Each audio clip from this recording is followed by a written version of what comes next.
விசேஷித்த முழு உலகிலும் உள்ள விசுவாசிகளுக்கு பரலோக ராஜ்யத்தின் மேலே விசுவாசம் வைத்திருக்கிற உங்களை சந்திப்பதில் ரொம்ப சந்தோஷம். என்னுடைய பெயர் யூஜே கோ. நான் சின்சோன்சி இயேசு கிறிஸ்துவின் சபையில் பேதுரு கோத்திரத்தை சார்ந்தவன். இன்றைய நாளில் இந்த கோவிட்-19 நிமித்தமாக முழு உலகமும் ரொம்ப கஷ்டமான பாதையில் போய்கொண்டிருக்கு. அதே நேரத்தில் தேவனுடைய வார்த்தைக்காக இந்த உன்னதமான நேரத்தை நீங்கள் கொடுத்து வந்ததுக்காக நான் நன்றி செலுத்துகிறோம். அதோடு கூட இந்த நேரத்தை கொடுத்த பிதாவானவருக்கு நான் நன்றி செலுத்துகிறோம். உலகத்தில் இருக்கிற அனைவருக்கும், இந்த கருத்தரங்குக்கு வந்திருக்கிற அனைவருக்கும் தேவனுடைய அன்பும் கிருபையும் எப்பொழுதும் இருப்பதாக அப்படின்னு நான் ஜெபிப்போம். இந்த கருத்தரங்கு முன்பாக நாங்கள் ஜெபம் பண்ணி நாங்கள் ஆரம்பிப்போம்.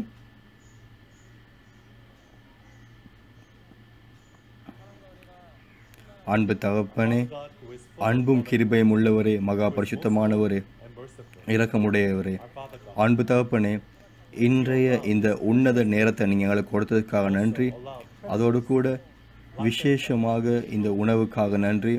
விசேஷமாக இந்த நேரத்திலும் கூட உலகத்தில் இருக்கிற எல்லா மக்களுக்கு மத்தியிலும் முதலாவது நாங்கள் எங்களுடைய சரியாத பாதையில் வைக்கிறதுக்கு எங்களை நீங்கள் தேர்ந்ததுக்காக நன்றி செலுத்துகிறோம். விசேஷமாக தேவனுடைய புதிய உடன்படிக்கை வெளிப்படுத்தலின் தீர்க்க தரிசனம் மற்றும் நிறைவேற்றம் இந்த கருத்தரங்குக்கு எங்களை அழைத்ததுக்காக நன்றி செலுத்துகிறோம். தேவனே, உம்முடைய 6000 வருட கிரியையில் ரொம்ப விசேஷித்த நேரம் இது இப்பொழுது. என்னை வெளிப்படுத்தல் இந்த வார்த்தைகள் மாம்ச நிறைவேற்றங்கள் இப்பொழுது தோன்றியிருக்குது. இந்த திறக்கப்பட்ட வார்த்தை இது வாக்கு பண்ணப்பட்ட போதனூடாக கிடைக்கிறதுக்காக நன்றி. நான் நன்றி செலுத்துகிறோம். இந்த திறக்கப்பட்ட வார்த்தைகள் எங்களுக்கு கொடுத்தனால, அதில் கூட வேதத்தின்படி நாங்கள் யார் அப்படின்னு நீங்கள் அறிய வைத்ததுனால, இன்றைய நாளையும் வெளிப்படுத்த 4:5 தீர்க்க தரிசன வார்த்தைகளுக்காக நன்றி. இந்த தீர்க்க தரிசனத்தினுடைய மாம்ச நிறைவேற்றங்களை நீங்கள் அறிய வைத்ததுக்காக நன்றி. இந்த இடத்துக்கு வந்திருக்கிற எல்லாருக்காகவும், ஏன்னா அவங்க நிறைய நம்பிக்கையோடு வந்திருக்கிறாங்க. எங்களுடைய இருதயங்களை பொறுப்பெடுங்க தேவனே. ஏன்னா இந்த தீர்க்க தரிசன வார்த்தைகள் அதோடு கூட நிறைவேற்றத்தின் சாட்சிகள் இது எங்களை ஜீவனுக்கு கொண்டு போகிற எக்கால சத்தங்களாக இருப்பதாக. அன்பு தகப்பனே, இன்றைய நாளையும் வாக்கு பண்ணப்பட்ட போதகரின் சார்பாக எங்களுடைய இன்ஸ்ட்ரக்டர் அவர் வெளிப்படுத்தல் 4:5 காரியங்களை சாட்சி கொடுக்க போகிறாரு. ஆகவே அவங்கள வழிநடத்துங்க. தொடக்கம் முதல் முடிவு வரை இது பரிசுத்த ஆவி நம்மளை வழிநடத்துகிற ஒரு நேரமாக இருக்கட்டும். இந்த உன்னதமான நேரத்தை நீங்கள் எங்களுக்கு கொடுத்துருக்கிறீங்க, அதுக்காக நன்றி. இந்த நம்பிக்கைக்காக நாங்கள் காத்திருக்கிறோம். இது அனைத்தையும் அன்புள்ள இயேசு கிறிஸ்து நாமத்தினால் ஜெபிக்கிறோம். ஆமேன்.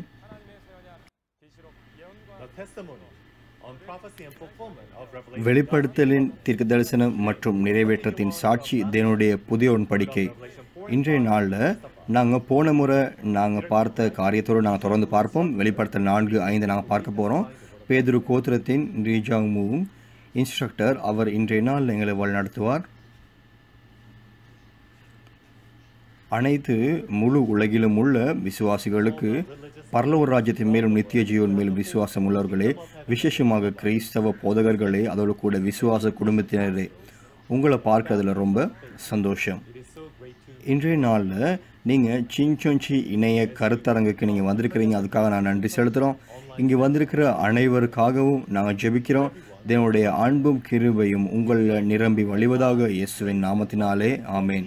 நான் வார்த்தையை கொடுக்கறதுக்கு முதல்ல நான் என்ன குறித்து நான் உங்களுக்கு சொல்ல விருப்பப்படுறேன்.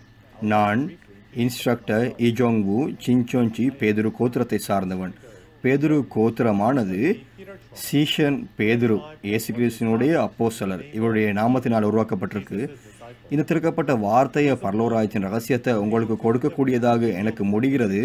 ஏன்னா இந்த வார்த்தைகளை சின்சோன்சியினுடைய தலைவர் லீமேன் ஹீனூடாகத்தான் நான் கற்றுக்கொண்டிருக்கிறேன். ஆரம்பத்திலிருந்து நான் சின்சோன்சியை சார்ந்தவன் அல்ல. நான் பிறந்ததுலேருந்து ஒரு கிறிஸ்தவனாக இருந்தேன். நான் பிரெசிபிட்டேரியன் டினோமினேஷனை சார்ந்தவன். நான் அதாவது சபையில் வேலை செய்கிறதுல ரொம்ப ஆர்வம் உள்ளவன். என்னுடைய விசுவாச வாழ்க்கையை நான் ரொம்ப கவனமாக நான் வழிநடத்தினேன். அப்போ நான் நினச்சேன், நான் மரித்த பிறகு பரலோக ராஜ்யம் நான் போகுவேன். அதற்கு என்னுடைய விசுவாச வாழ்க்கை குறித்து நிறைய கவலைகள் எனக்கு இருக்கல. ஆனாலும் ஒரு நாள் ஒரு கேள்வி என்னிடம் வந்தது. அதாவது நான் பாதையில் நடந்து கொண்டிருக்க நேரம் ஒரு துண்டு பிரசுரம் எனக்கு கொடுக்கப்பட்டது. அதாவது அதில் சொல்லப்பட்ட காரியம் என்னதுன்னா, நாங்கள் விசுவாச வாழ்க்கையை என்னத்தான் நாங்கள் நடத்தி சென்றாலும் எங்களுடைய கைகளிலே நெற்றிகளிலும் 666 பிசாசனுடைய அடையாளத்தை பெற்றமாக இருந்தால் நாங்கள் பரலோக ராஜ்யம் பிரவேசிக்க முடியாது. அப்போ நான் ஆரம்பத்தில் இதை நான் பெருசாக பொருட்டாக எடுக்கலை. ஆனாலும் போக போக இது எனக்குள்ள ஒரு யோசனையாக வந்தது. இந்த ஜனங்கள் சொல்கிறாங்க மிருகத்தினுடைய முத்திரையை பெறக்கூடாது அப்படின்னு சொல்கிறாங்க. ஆனாலும் அந்த பிசாசனுடைய முத்திரை என்னது அப்படின்னு அந்த ஜனங்களுக்கு தெரியாமல் இருக்குது. ஒரு நாள் என்னுடைய நண்பன் அவர் சின்சோனுடைய வார்த்தைகளை செவி கொடுக்குமாறு எனக்கு சொன்னார், திறக்கப்பட்ட வார்த்தைகளை. இதனூடாக நான் தெளிவாக அறிந்து கொண்டேன் சாத்தானுடைய அடையாளம் 666 அப்படி என்றால் என்ன அப்படின்னு. ஆம், அந்த நிறைவேற்ற நேரத்தில் வெளிப்படுத்தல் காலத்தில் இந்த காரியங்களை கண்டு கேட்ட நபர் இருக்கிறார். அவருடைய சாட்சி ரொம்ப வித்தியாசமாக இருக்கு. எப்பொழுது இந்த வெளிப்படுத்தலின் அடையாளம், அதாவது இந்த 666 அடையாளம், இது யாரால கொடுக்கப்படுது, எப்படி கொடுக்கப்படுது, வஞ்சனையின் கிரியைனா என்னது, இது எல்லாமே அதாவது நாங்கள் 6A கேள்விகளினூடாக எனக்கு தெளிவாக சொல்லப்பட்டது. அப்பொழுது நான் அறிந்து கொண்டேன் தெளிவாக, ஆம் இது உண்மை. ஆம், நான் என்னுடைய விசுவாச வாழ்க்கையை நான் தேவனுடைய வார்த்தைக்குள்ள நான் வழிநடத்தி இல்லை. இவ்வளவு நாள் ஒரு கண்மூடித்தனமான ஒரு விசுவாச வாழ்க்கை தான் எனக்குள்ள இருந்தது. அன்றைய நாளிலிருந்து இந்த திறக்கப்பட்ட வார்த்தையை, இந்த வார்த்தைக்குள்ளாக நான் இன்னமும் கடினமாக படித்தேன். நான் ரொம்ப வியப்புள்ள காரியம் என்னதுன்னா, நான் திறக்கப்பட்ட வார்த்தை சின்சோன்சி வாக்கு பண்ணப்பட்ட போதரிடமிருந்து வந்ததே தான் அதனுடைய காரணம். எல்லோருமே ரொம்ப கவனமாக இருங்க. எப்படி திறக்கப்பட்ட வார்த்தை வாக்கு பண்ணப்பட்ட போதகர் சின்சோனிடமிருந்து வரணும். என்னுடைய குடும்ப விசுவாச அங்கத்தவர்களே, பரலோக ராஜ்யத்துக்காக காத்திருப்பவர்களே, எவ்வளவு காலம் கர்த்தருடைய 2ஆம் வருகைக்காக நான் காத்திருக்கிறோம். அதோடு கூட இயேசு கிறிஸ்துவினால் இரத்தத்தினால செய்யப்பட்ட உடன்படிக்கை அது நிறைவேறும் அளவும் நாங்கள் எவ்வளவு காத்திருக்கிறோம். இன்றைய நாள் இந்த வெளிப்படுத்தல் நிறைவேற்றும் அளவும் யாரும் இதனுடைய அர்த்தங்களை மாம்ச ரீதியான நிறைவேற்றங்களை அறிந்திருக்கல. அப்போ சரியான நேரத்தில் இந்த தீர்க்க தரிசனங்கள் வார நேரம் இந்த வெளிப்படுத்தலின் நிறைவேற்ற காரியங்கள் தெளிவாக திறக்கப்பட்டிருக்கு, சாட்சி கொடுக்கப்படுது. மத்தேயு 24:14 படி பரலோக ராஜ்யத்தின் சுவிசேஷமானது முழு உலகத்திலும் பிரசங்கிக்கப்பட வேண்டும். அப்பொழுது அது நிறைவேற்றப்பட நேரம் தான் இந்த வெளிப்படுத்தல் நிறைவேற்ற காரியங்கள் இது முழு உலகத்துக்கும் சொல்லக்கூடிய நேரம் அதாகத்தான் இருக்கு. இந்த நேரத்திலும் கூட நாங்கள் அனைவரும் முழுவதும் எங்களுடைய இருதயங்களை நான் திறந்து கொள்வோம். எனக்கு நடந்தது போலவே நீங்களும் வேதத்தின்படி பரிசோதித்து பாருங்க. வெளிப்படுத்தினுடைய வார்த்தைகளை உங்களுடைய இருதயத்தில் வைத்துக் கொள்ளுங்க. ஒன்றும் கூட்டியும் குறைக்காத படிக்கு பரலோக ராஜ்யத்தின் ஜனங்களாக நாங்கள் மாறுவோம். புதிய உடன்படிக்கையை நாங்கள் காத்துக்கொள்வோம். இன்றைய நாளில் கர்த்தர் வேதாகமத்தில் உவமைகளூடாக தீர்க்க தரிசனம் உரைத்த காரியங்கள் இன்றைய நாளில் எங்களுக்கு தெளிவாக சொல்லப்படுது. ஆனாலும் சில சட்டங்கள் இருப்பதனால எனக்கு பெயர்களை சொல்ல முடியாது. நான் வார்த்தைகளை சொல்கிற நேரம் பாருங்க, அதாவது சில நேரங்கள் நான் உங்களுக்கு தெளிவாக விளக்கப்படுத்துறதுனால கொஞ்சம் அதிகமான காலங்கள் எடுக்கலாம். இது எல்லாமே உங்களுடைய புரிந்துணர்வுக்கு மட்டும்தான். இப்பொழுது நாங்கள் பலகைக்கு முன்னாடி நான் போய் உங்களுக்கு நான் அந்த காரியங்களை நான் உங்களுக்கு விளக்கப்படுத்த போகிறேன். ஆம், கடந்த கருத்தரங்களை சின்சோன்சியின் வாக்கு பண்ணப்பட்ட போதகனூடாக யோவான் கோத்திர தலைவரனூடாக நான் விசுவாசிக்கிறேன். நீங்கள் வெளிப்படுத்தல் 1, 2, 3 காரியங்களை நீங்கள் கேட்டிருப்பீங்க அப்படின்னு. இன்றைய நாளில் நாங்கள் வெளிப்படுத்தலின் தீர்க்க தரிசனம் மற்றும் நிறைவேற்றும் தேவனுடைய புதிய உடன்படிக்கை அதனுடைய வெளிப்படுத்தல் 4, 5 நாங்கள் பார்க்க போகிறோம். முதலாவது நான் வெளிப்படுத்தல் 4 குறித்து உங்களுக்கு சொல்கிறேன். இன்றைய நாள் பிரதான குறிப்பு வெளிப்படுத்தல் 4. இதனுடைய தலையங்கம் தேவனுடைய சிங்காசனம், அதனுடைய ஆவிக்குரிய உலகத்தில் தேவனுடைய சிங்காசனத்தின் அமைப்பு. அதாவது ஆவிக்குரிய உலகம்னு பார்த்தோமா இருந்தால் இது மாம்ச உலகம் அல்ல, இது ஆவிக்குரிய உலகம். பரலோக ராஜ்யத்தில் உள்ளது. பரலோக ராஜ்யத்தில் தேவன் இருக்காரு, தேவனுடைய சிங்காசனம் இருக்கு. அதே நேரத்தில் தேவனுடைய தூதர்களுடைய அமைப்புகள் இருக்கு. வெளிப்படுத்தல் 4 நாங்கள் பார்த்த மாதிரி இருந்தால் பரலோக ராஜ்யம் இது ஆவிக்குரிய உலகத்தில் இருக்கிற ராஜ்யமாக இருக்கு. வெளிப்படுத்தல் 4 சுருக்கம் அப்படின்னு பார்த்த மாதிரி இருந்தால் முதலாவது நிறைவேற்றத்தின் காலம் அப்படின்னு பார்த்த மாதிரி இருந்தால் வெளிப்படுத்தல் 2, 3 கடிதங்கள் அனுப்பப்பட்ட பிறகுதான் இந்த காரியங்கள் நடக்குது. அது கூட இது நடக்கிற இடம் அப்படின்னு பார்த்த மாதிரி இருந்தால் ஆவிக்குரிய உலகத்தில் தேவனுடைய சிங்காசனத்துக்கு முன்பாக தான் இந்த நிகழ்வுகள் நடக்குது. இதில் ரொம்ப முக்கியம் என்னதுன்னா இந்த நிகழ்வுகளின் இடங்கள் மாறுறதை நீங்கள் பாருங்கள். வெளிப்படுத்தல் 2, 3 இது உலகத்தில் நடக்குது, அதாவது 7 பொன் குத்து விளக்குகளுடைய ஆலயத்தில் நடக்குது. ஆனால் வெளிப்படுத்தல் 4ஆம் அதிகாரம் இது ஆவிக்குரிய உலகத்தில் நடக்குது. அதாவது வெளிப்படுத்தல் 1ஆம் அதிகாரத்தில் புதிய யோவான் இயேசு கிறிஸ்துவினால தேர்ந்தெடுக்கப்படுறாரு. அதே நேரத்தில் இந்த முதலாம் வாசஸ்தலம் துரோகம் செய்த 7 தூதர்களுடைய வாசஸ்தலத்துக்கு புதிய யோவான் கடிதங்களை அனுப்பும்படி கட்டளையை பெறுறாரு. என்ன விதமான கடிதம் அது? கடிதத்தில் என்னென்ன காரியங்கள் உள்ளடக்கப்பட வேண்டும்? இந்த வழியை ஆயத்த பண்ற இந்த தூதர்கள் இவர்கள் இயேசு கிறிஸ்துவோடு ஒன்றாகாம அவர்கள் சாத்தானுடைய பொய்யான போதர்கள் நிக்கோலாய் மதசரோடு ஒன்று சேர்றாங்க. புதிய யோவான் இயேசு கிறிஸ்துவின் கட்டளைகளுக்கு ஏற்ப அவர் அந்த 7 தூதர்கள், அதாவது சாத்தானுக்கு உரியவர்களாக மாறினவர்களுக்கு மனம் திரும்பும்படி கடிதங்கள் அனுப்புறாரு. அதே நேரத்தில் எதிரிகளை அவங்க யுத்தம் பண்ணணும், அதோடு கூட அவங்க ஜெயம் கொண்டாங்களா இருந்தால் ஆசீர்வாதங்கள் கிடைக்கும். இந்த காரியங்கள் கடிதத்தில் எழுதப்பட்டு அனுப்பப்படுது. புதிய யோவான் இந்த கடிதங்களை அனுப்புறாரு அப்படின்னு பார்த்த மாதிரி தான் புதிய யோவான் தான் வாக்கு பண்ணப்பட்ட போதராக இருக்கிறாரு. ஏன்னா இவர் தான் இயேசு கிறிஸ்துக்கு சார்பாக அவர்களுக்கு கடிதத்தை அனுப்புறாரு. அதே நேரத்தில் புதிய யோவான் ஆவிக்குரிய உலகத்துக்கு வர அழைக்கப்படுறாரு. அது கூட சகல காரியங்கள் அவருக்கு காட்டப்படுது. அதே நேரத்தில் அவர் கண்ட காரியங்கள், அவர் கேட்ட காரியங்கள் இன்றைய நாளில் பிரதான குறிப்பினூடாக நான் இதை எல்லாமே உங்களுக்கு விளக்கப்படுத்துகிறேன். நாங்கள் இப்போ பிரதான குறிப்புக்கு நாங்கள் போகிறோம். முதலாம் வசனத்தில், அதாவது இவைகளுக்கு பின்பு அப்படின்னு ஒரு வசனம் இருக்கு. வெளிப்படுத்தல் 1, 2, 3 நிறைவேற்றத்துக்கு வருது. வெளிப்படுத்தல் 4 இவைகளுக்கு பின்பு நடக்கிற காரியங்கள், அதாவது 2 தொடக்கம் 8ஆம் வசனத்தை நாங்கள் வாசிப்பமாக இருந்தால் இது தேவனுடைய சிங்காசனத்தின் அமைப்பு ஆவிக்குரிய உலகத்தில் எப்படி இருக்கு அப்படின்னு சொல்லப்படுது. அதோடு கூட புதிய யோவான் கண்டு கேட்ட காரியங்கள் ரொம்ப முக்கியம். ஏன்னா ஆவிக்குரிய உலகம், பரலோக ராஜ்யம், தேவன், அதாவது அவங்க ஆவிக்குரிய உலகத்திலே சதா காலம் இருக்க போறது இல்லை. ஆனால் அவங்க பூமிக்கு இறங்கி வரப்போறாங்க. எப்பொழுது, எங்கே, யாருக்கு இவங்க இறங்கி வராங்க அப்படின்னு நாங்கள் அறிந்து கொள்ளணும். அதோடு கூட இந்த காரியங்களை பெற்றுக்கொள்றதுக்குரிய தகுதி என்ன, இதெல்லாம் நாங்கள் அறிந்து கொள்ளணுமா இல்லையா? இன்றைய நாளில் இப்பொழுது நாங்கள் இதெல்லாம் தெளிவாக நாங்கள் பார்க்க போகிறோம். இப்பொழுது நாங்கள் வெளிப்படுத்தல் 4:1 நாங்கள் தொடர்ந்து வாசித்து இன்றைய நாளுடைய பிரதான குறிப்பை நாங்கள் பார்ப்போம். வெளிப்படுத்தல் 4:1. இவைகளுக்கு பின்பு இதோ பரலோகத்தில் திறக்கப்பட்டிருந்த ஒரு வாசலை கண்டேன். முன்னே எக்காலம் சத்தம் போல என்னுடைய பேச நான் கேட்டிருந்த சத்தமானது, இங்கே ஏறி வா, இவைகளுக்கு பின்பு சம்பவிக்க வேண்டியவைகளை உனக்கு காண்பிப்பேன் என்று விளம்பினது. ஆமேன், ஆமேன். நீங்க நன்றாக வாசித்தீங்க. நாங்கள் இந்த வசனங்களுக்குள்ள நாங்கள் பார்க்கறதுக்கு முதல்ல நாங்கள் யோசிக்க வேண்டிய ஒரு காரியம் இருக்கு. அதாவது இவைகளுக்கு பின்பு இதோ நான் பரலோகத்தில் திறக்கப்பட்டிருந்த ஒரு வாசலை கண்டேன், அது நான் கண்டேன் அப்படின்னு இருக்கு. இதனுடைய அர்த்தம் என்னது? வெளிப்படுத்தல் காரியங்கள் நிறைவேற்றத்துக்கு வார நேரம் ஒரு நபர் கண்டு கேட்டவராக இருக்கிறாரு. உண்மையிலேயுமே 2000 வருடங்களுக்கு முதல்ல அப்போஸ்தலர் யோவானும் அவரு இந்த வெளிப்படுத்தல் இருக்க காரியங்களை தரிசனமா கண்டிருப்பாரு. ஆனா நிறைவேற்றம் வார நேரம், நிறைவேற்ற காலத்துல நீங்க பார்க்கலாம் ஒரு நபர் இருக்கிறாரு, இந்த காரியங்களை கண்டு கேட்ட நபர் இருக்கிறாரு. அதாவது வாக்கு பண்ணப்பட்ட போதகர் புதிய யோவான். இந்த பகுதியை நீங்க உண்மையிலேயுமே மனதில் வைத்திருப்பீங்க அப்படின்னு நான் விசுவாசிக்கிறேன். முதலாவதாக நாங்கள் பார்க்கணும், இவைகளுக்கு பின்பு சீக்கிரம் சம்பவிக்க வேண்டிய காரியங்கள் என்ன. இவைகளுக்கு பின்பு அப்படிங்கிற வார்த்தையை நாங்கள் பார்ப்போம். இவைகளுக்கு பின்பு அப்படின்னா இவைகளுக்கு முன்பு ஏதோ ஒரு காரியம் நடந்திருக்கு, இவைகளுக்கு பின்பு ஏதோ ஒரு காரியம் நடக்கவிருக்குது.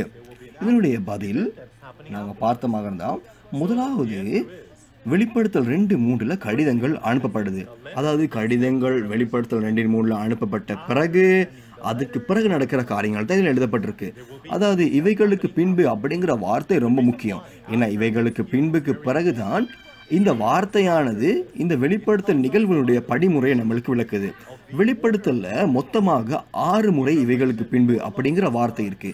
இந்த இவைகளுக்கு பின்பு அந்த வார்த்தையானது வெளிப்படுத்தல் நிகழ்வுகளின் அந்த படிமுறைகளை விளக்கப்படுத்துது. அதாவது இவைகளுக்கு முன்பு என்ன நடந்தது, இவைகளுக்கு பின்பு என்ன நடந்தது, அது எல்லாமே சொல்லப்படுது. அதாவது பாருங்க, வெளிப்படுத்தல்ல அதாவது நிகழ்வுகளை ஒரு நபர் கண்டு கேட்டிருப்பாரா இருந்தா அவரு இவைகளுக்கு முன்பு நடந்த காரியங்கள், பின்பு நடந்த காரியங்கள் சகலத்தையும் அவர் விளக்கக்கூடியவராக இருக்க வேண்டும். நாம் பார்ப்போம். இவைகளுக்கு பின்பு இதோ பரலோகத்தில் திறக்கப்பட்டிருந்த ஒரு வாசலை கண்டேன். இந்த பரலோகம் என்ன விதமான பரலோகம், இந்த வாசல் என்ன விதமான வாசல். இந்த பரலோகம் அதாவது மாம்ச ரீதியான உலகம் அல்ல, இது ஆவிக்குரிய உலகம். இது ஆவிக்குரிய உலகத்தில் என்னென்ன இருக்கு? வெளிப்படுத்தல் 21ஆம் அதிகாரத்தில் நீங்க பார்த்தீங்கன்னா இருந்தா தேவனுடைய ஆவிக்குரிய உலகத்துல பரிசுத்த நகரம் புதிய எருசலேம் இருக்கு. அதாவது இங்கே தான் தேவனும் இயேசு கிறிஸ்துவும் இருக்கிற இடம். அதில் கூட இயேசு கிறிஸ்துவனுடைய 12 சீஷர்கள் இவங்க அஸ்திபாரங்களாக இருக்கிறாங்க. அதே நேரத்தில் ஆவிக்குரிய உலகத்தில் பரிசுத்த நகரம் இருக்குது. இந்த பரிசுத்த நகரத்தில் நீங்கள் பார்த்தீங்களாக இருந்தால், அதாவது வடக்கு கிழக்கு தெற்கு மேற்கு 3 12 வாசல்கள் இருக்குது. இந்த 12 வாசல்களில் ஒரு வாசலில் இந்த யோவான் அவர் ஆவிக்குரிய உலகத்துக்கு போகிறாரு. அதாவது இது ஆவிக்குரிய உலகத்தில் பரலோராட்சிக்குரிய கதவாக இருக்குது. பாருங்க, ஒரு நபருக்கு மேலே வர சொல்லப்படுது. அதோட கூட எக்கால சத்தம் போல இருந்தது. யாருடைய சத்தம் இது? வெளிப்படுத்தல் 1:10 நீங்கள் பார்த்தாலும் கூட இயேசு கிறிஸ்து தான் யோவானை ஆரம்பத்தில் கூப்பிடுறாரு. ஆகவே இது இயேசு கிறிஸ்துனுடைய குரல். இயேசு கிறிஸ்து இப்பொழுது அவருக்கு சொல்றாரு, நீ ஆவிக்குரிய உலகத்துக்கு வா அப்படின்னு அழைக்கிறாரு. ஆகவே இயேசு கிறிஸ்து இவரை அழைக்கிறதுக்குரிய ஒரு காரணம் ஒன்று இருக்குமா இல்லையா? ஏன்னா இவருக்கு சீக்கிரம் சம்பவிக்க வேண்டியவைகளை இவைகளுக்கு பின்பு சம்பவிக்க வேண்டிய காரியங்களை காட்ட வேண்டும். ஆகவே பாருங்க, இந்த நிகழ்வுகள் அதாவது வெளிப்படுத்தல் 4 இருந்து வெளிப்படுத்தல் 22 அதிகாரம் வரைக்கும் நடக்கிற காரியங்கள் புதிய யோவானுக்கு காட்டப்படுது. ஏன்னா புதிய யோவான் தான் வெளிப்படுத்தல் 1, 2, 3 காரியங்களை கண்டவர். அதே இடத்துல வெளிப்படுத்தல் 4 தொடக்கம் 22 அதிகாரம் வரைக்கும், இன்னொரு முறை நான் சொல்ல வந்தால் எல்லா நிகழ்வுகளும் எல்லா அதிகாரங்களும் புதிய யோவானுக்கு காட்டப்படுது. ஒரே ஒரு நபருக்கு மட்டுமே, அதாவது புதிய யோவான். ஆகவே அவருக்கு மேலே வா அப்படின்னு அழைக்கப்படுது. ஆகவே புதிய யோவான் இவர் ஆவியில் அவர் 2ஆம் வசனத்தை நீங்கள் வாசிங்களாக இருந்தால் அவர் ஆவிக்குரிய உலகத்துக்கு போகிறாரு. போய் தேவனுடைய சிங்காசனத்தை பார்க்குறாரு. அதே இதில் பாருங்கள், ரொம்ப முக்கியமான காரியம், யார் ஆவிக்குரிய உலகத்துக்கு போயிருக்கிறது? அப்போ நிறைய பேர் சொல்லலாம், அவங்க பரலோகத்துக்கு போயிருக்காங்க அப்படின்னு நிறைய பேர் சொல்கிறத நாங்கள் கேட்டிருக்கிறோம்.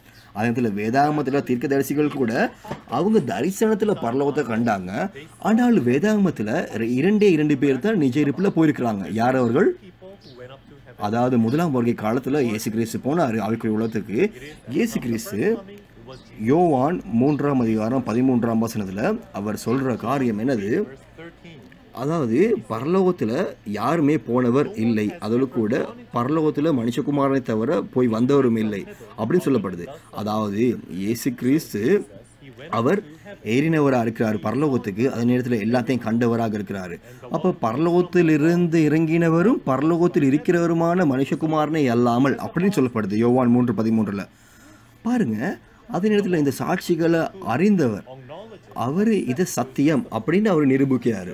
அதாவது தேவன் அவருக்கு சகலத்தையும் காட்டுறவராகவும் இருக்கிறாரு. தேவன் பரலோகத்தில் ஆவிக்குரிய உலகத்தில் இருக்கிறாரு. அவர் இயேசு கிறிஸ்துவோடு ஒன்றாக இருக்கிறாரு. அதனால தான் இயேசு கிறிஸ்து சொல்கிறாரு, பரலோக ராஜ்யம் சுயமாக இருக்குது, நீங்கள் மனம் திரும்புங்க அப்படின்னு சொல்கிறாரு. இயேசு கிறிஸ்து அவர் தேவனுடைய வார்த்தைகளை பெற்றுக்கொள்கிறாரு. அப்போ ஆவிக்குரிய உலகத்தில் நிறைய தூதர்கள் இயேசு கிறிஸ்துவோடு இருப்பாங்களா? இல்லையா? இருப்பாங்க.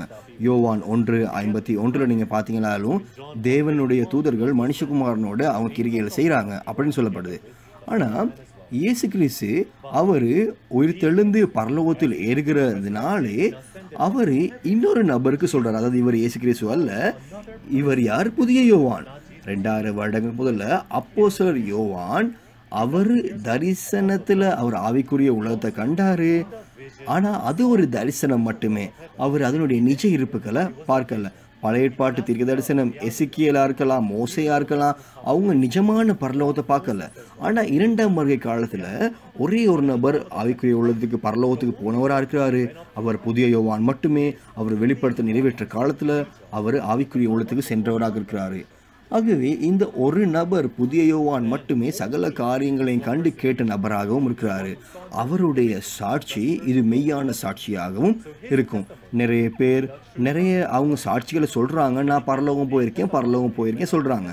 ஆனால் அவங்க சொன்ன காரியங்கள் பரலோகத்தின் போகிறது காரியங்கள் அது வேதாகமத்தின்படி இல்லாவிட்டால், வெளிப்படுத்தின்படி இல்லாவிட்டால் அது உண்மையான காரியம் அல்ல. அப்போ நாங்கள் பார்க்குறோம், புதிய யோவான் அவர் ஆவிக்குரிய உலகத்துக்கு போகிறாரு. இன்றைய நாளில் நாங்கள் என்ன பார்க்குறோம்? தேவனுடைய சிங்காசனம் அதனுடைய அமைப்பை பார்த்த நபராக இருக்கிறாரு. அப்போ பாருங்க, பரலோக ராஜ்யம் அது ஆவிக்குரிய உலகம் அது எப்படி இருக்கும்? நாங்கள் உண்மையில் இதை கண்டில்லை, நாங்கள் பார்த்தது இல்லை. ஆனால் வெளிப்படுத்தல் 4 தெளிவாக எழுதப்பட்டிருக்கு.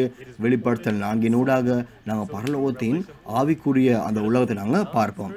ஆகவே அனைவருக்கும் உங்களுக்கு இலகுவாக இருக்கும். இதுவே எங்களுடைய பாதையாகவும் இருக்குது. சரியான பாதையில் நிற்கிறீங்க. பாருங்கள், வெளிப்படுத்த 21ஆம் அதிகாரத்தில் திறக்கப்பட்ட ஒரு வாசல் ஒன்று இருக்குது. அது திறக்கப்பட்ட வாசலினூடாக நீங்கள் திறக்கப்பட்ட வாசலை நீங்கள் பிரவேசிக்கிறீங்க. ஆகவே பரலோகத்தின் ஆவிக்குரிய சாயலை நீங்கள் பார்க்கலாம். அதே நேரத்தில் ஆவிக்குரிய உலகத்தில் சில நபர்கள் இருக்கிறாங்க.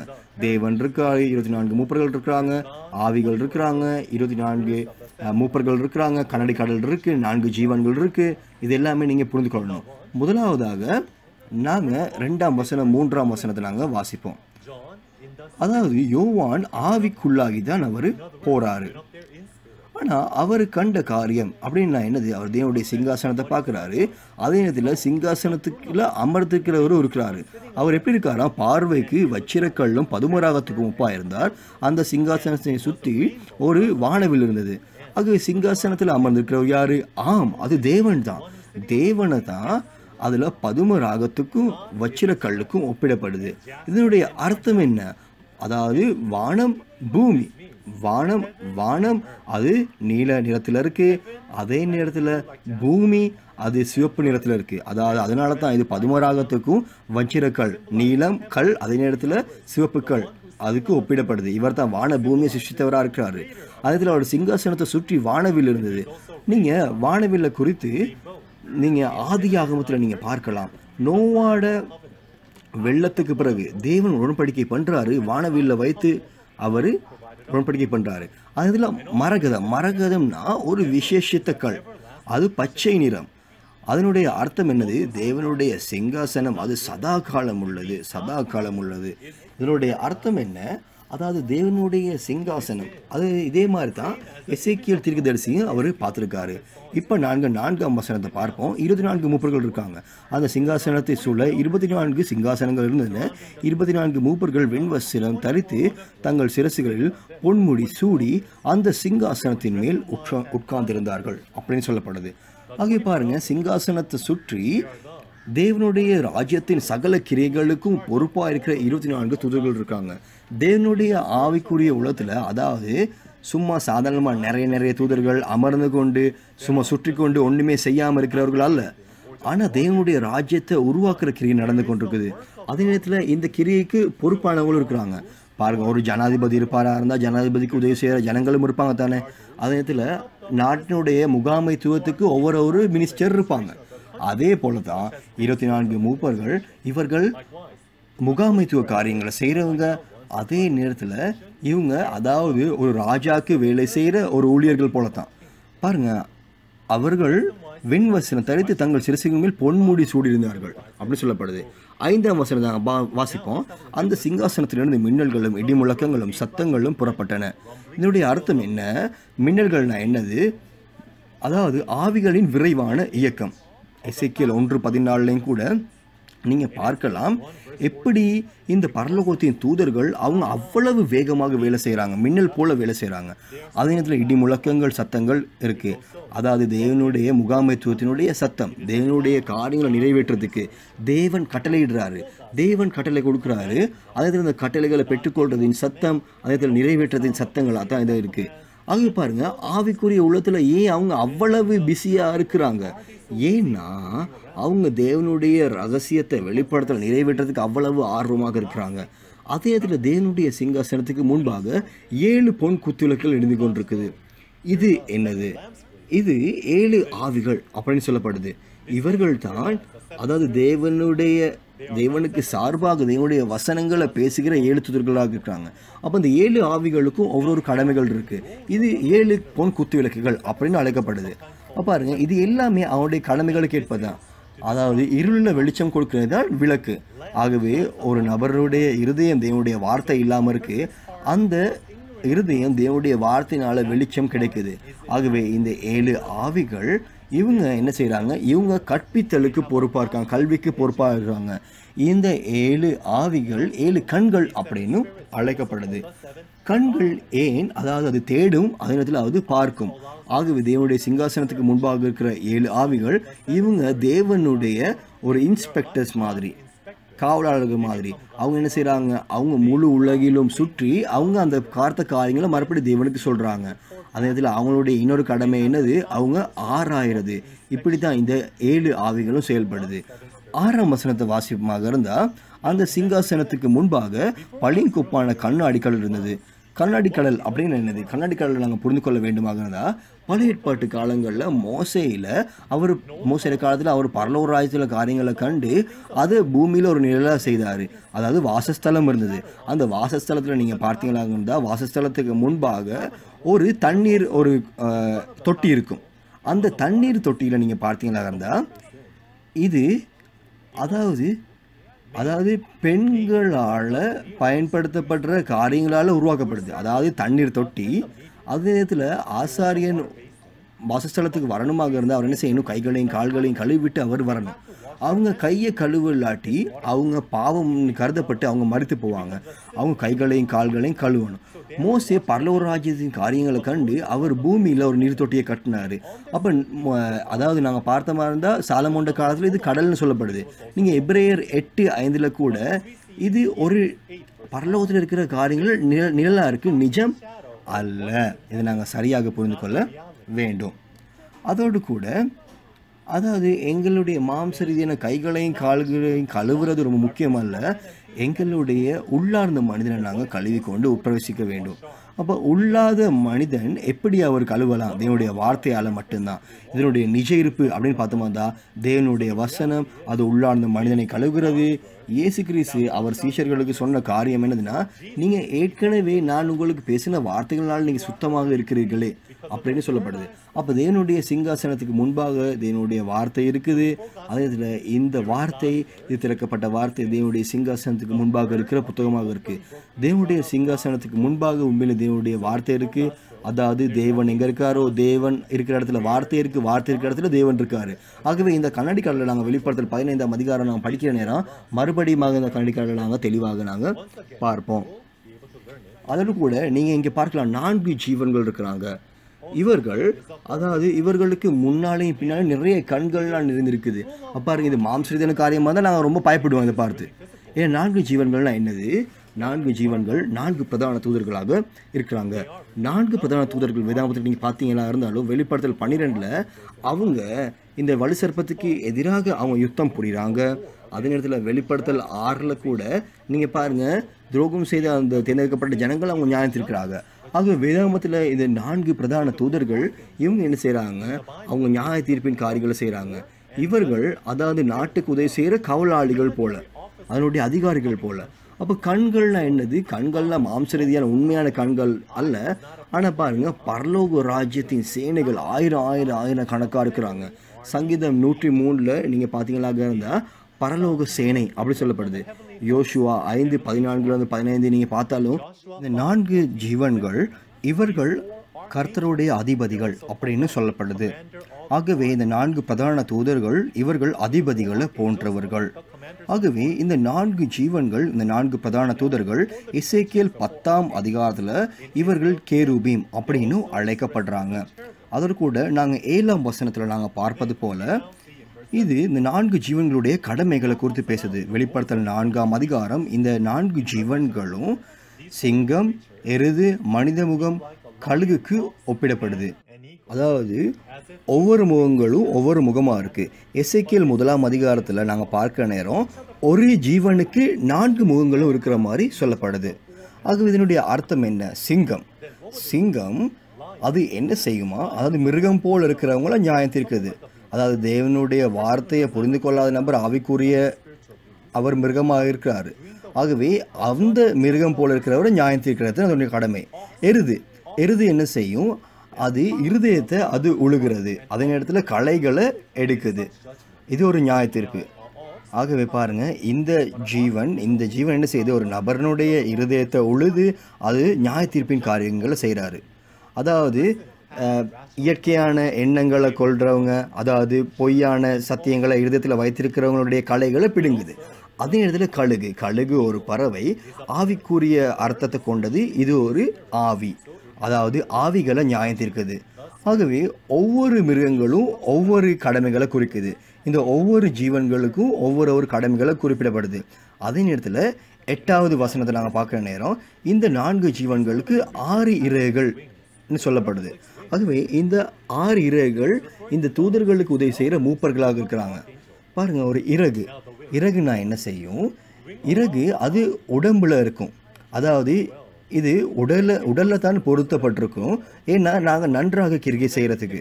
ஆகவே இந்த 6 மூப்பர்கள் இவங்க பிரதான தூதர்களுக்கு உதவுகிறவங்களாக இருக்கிறாங்க. ஆகவே பாருங்க, 6 மூப்பர்கள், அதே நேரத்தில் 6 தர 4 24 மூப்பர்களாக இருக்கிறாங்க மொத்தமாகவே. அதுதான் வேதாகமத்தில் சொல்லியிருக்கிற எண்ணிக்கை. ஆகவே பாருங்க, இந்த 4 ஜீவன்களும் 24 மூப்பர்களும் அவங்க எப்பொழுதுமே ஒரே நேரத்தில் தான் வேலை செய்கிறாங்க. ஒரே கடமைகளை தான் அவங்க செய்கிறாங்க. அதாவது அவங்களுடைய கிரியைகள் ஒன்றாக இருக்குது. நீங்கள் வேதத்தின் ஊடாகவே நீங்கள் அறிஞ்சு கொள்ளலாம். ஆவிக்குரிய உலகத்தில் இருக்கிற பரலோக ராஜ்யம், இது தேவனுடைய சிங்காசனத்தின் அமைப்பு. இதை பற்றி நாங்கள் பார்த்து கொண்டிருக்கிறோம். இது புதிய யோவான் கண்ட காரியங்களாக இருக்குது. ஆகவே இது ரொம்ப முக்கியமானது. இந்த ஆவிக்குரிய உலகத்தை நாங்கள் உண்மையிலே புரிந்து கொள்ளணுமா இல்லையா? நாங்களும் பார்க்கணும் தானே. இது தேவன் இருக்கிற இடம் பாருங்க. அப்போ பரலோகத்துக்கு போகிறதுக்கு விருப்பமானவங்க கையை தூக்குங்க பார்ப்போம். உண்மையிலுமே எல்லாருக்குமே பரலோகம் போக விருப்பம் தான். ஆகவே பரலோகத்துக்கு நாங்கள் எப்படி பிரவேசிக்கலாம்? பரலோக ராஜ்யம் தேவன் இருக்கிற ராஜ்யம் நாங்கள் போகிற இடமா அல்லது அது எங்கள்கிட்ட இறங்கி வர இடமா? நானும் இந்த திறக்கப்பட்ட வார்த்தைகளை முதலாவது புரிந்து கொள்ள முடியாத நேரம் நான் நினச்சேன் நான் மறுத்த பிறகு பரலோக ராஜ்யம் போவேன் அப்படின்னு. ஆனால் வெளிப்படுத்தல் 4:8 படி நாங்கள் வாசிப்போம் இதில் என்ன சொல்லப்படுது அப்படின்னு. வெளிப்படுத்தல் 4:8, அந்த 4 ஜீவன்கள் ஒவ்வொன்றும் 6 சிறகுகளுக்குள்ளவைகளும் சுற்றிலும் உள்ளேயும் கண்களால் நிறைந்தவைகளுமாய் இருந்தன. அவைகள் இருந்தவரும் இருக்கிறவரும் வருகிறவரும் ஆகிய சர்வமல்லையுள்ள தேவனாகிய கர்த்தர் பரிசுத்தர் பரிசுத்தர் பரிசுத்தர் என்று இரவும் பகலும் ஓய்வில்லாமல் சொல்லிக் கொண்டிருந்தன. ஆமேன். நீங்கள் நன்றாக வாசித்தீங்க. எல்லாரும் இதுக்குரிய பதிலை கண்டுபிடிச்சிட்டீங்களா? ஆம். பாருங்க, தேவன் இருக்கிற ராஜ்யம் நாங்கள் அங்கே போகிறோமா இல்லாட்டி அது இறங்கி வருதா? ஆகவே வேதம் சொல்லுகிற மாதிரி இறங்கி வருகிறவரும், அதாவது தேவனும் பரலோக ராஜ்யமும் இறங்கி வருது.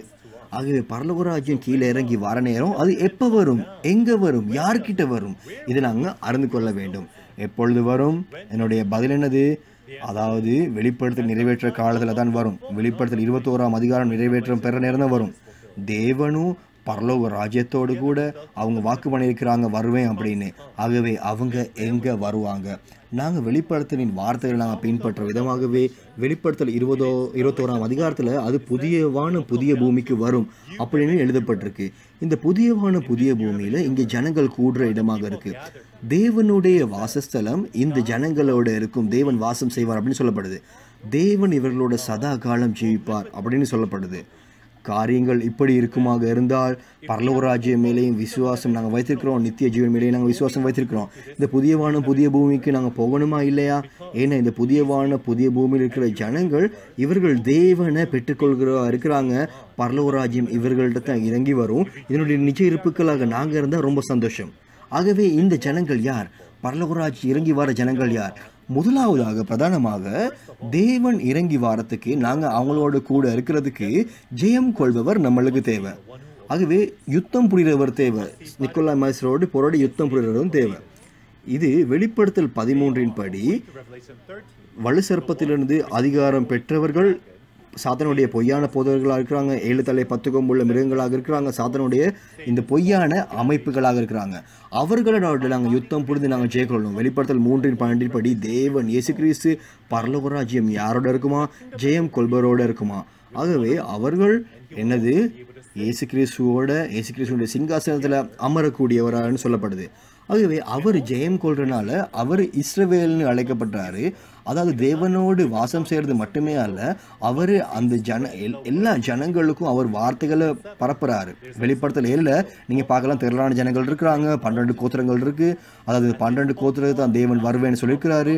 அதில் தேவனுடைய ஜனங்களாக இவர்கள் இருப்பாங்க. இந்த 12 கோத்திரங்கள் இது தேவன் இறங்கி வார இடமாக இருக்குது. மத்தேயு புத்தகத்தில் இவர்கள் செம்மறியாடுகளை போல இருக்கிற விசுவாசிகள் அப்படின்னு சொல்லப்படுது. ஆகவே யோவான் 14ஆம் அதிகாரத்தில் சொல்லப்படுது, இயேசு கிறிஸ்து அவர் என்ன செய்வாராம்? எங்களுக்காக ஒரு வாசஸ்தலத்தை ஆயத்தப்படுத்துவாராம்.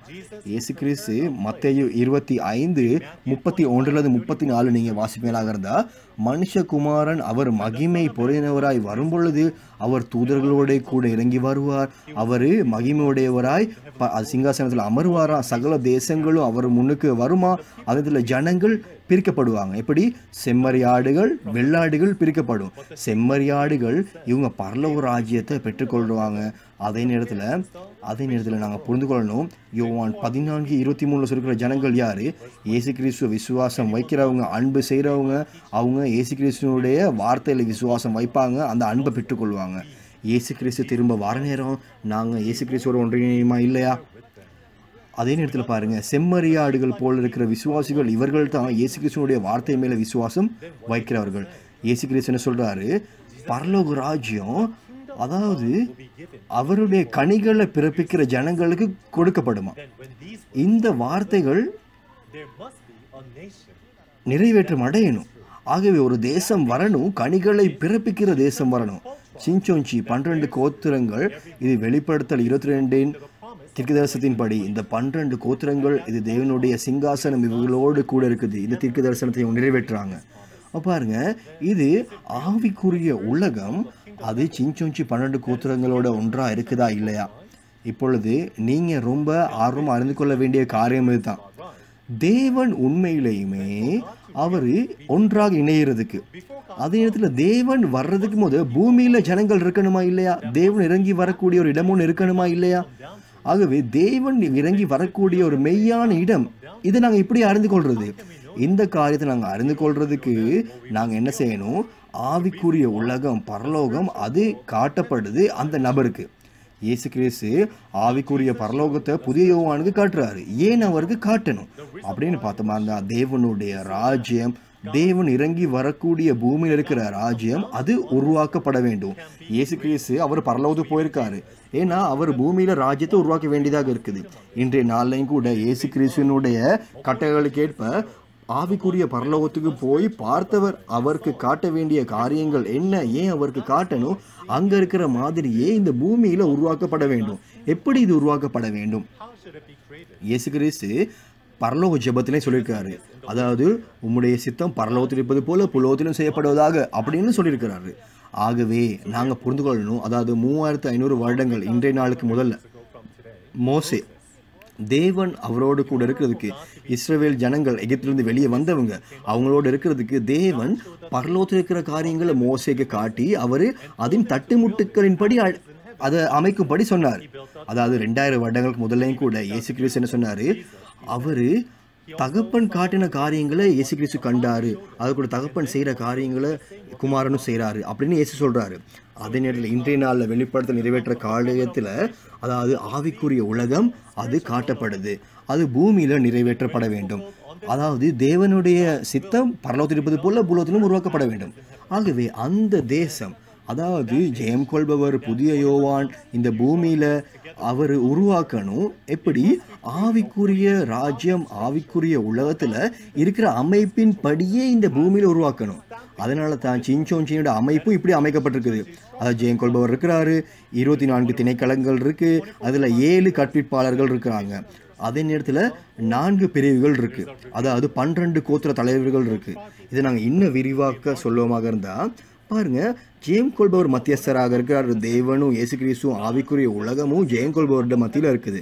அது கூட ஜெயம் கொள்பவர் நூடாக தான் நாங்கள் தேவனுடைய வார்த்தைகளை நாங்கள் புரிந்து கொள்ளலாம். தேவனுடைய ராஜ்யம் பூமியில நிறைவேற்றத்துக்கு வருது.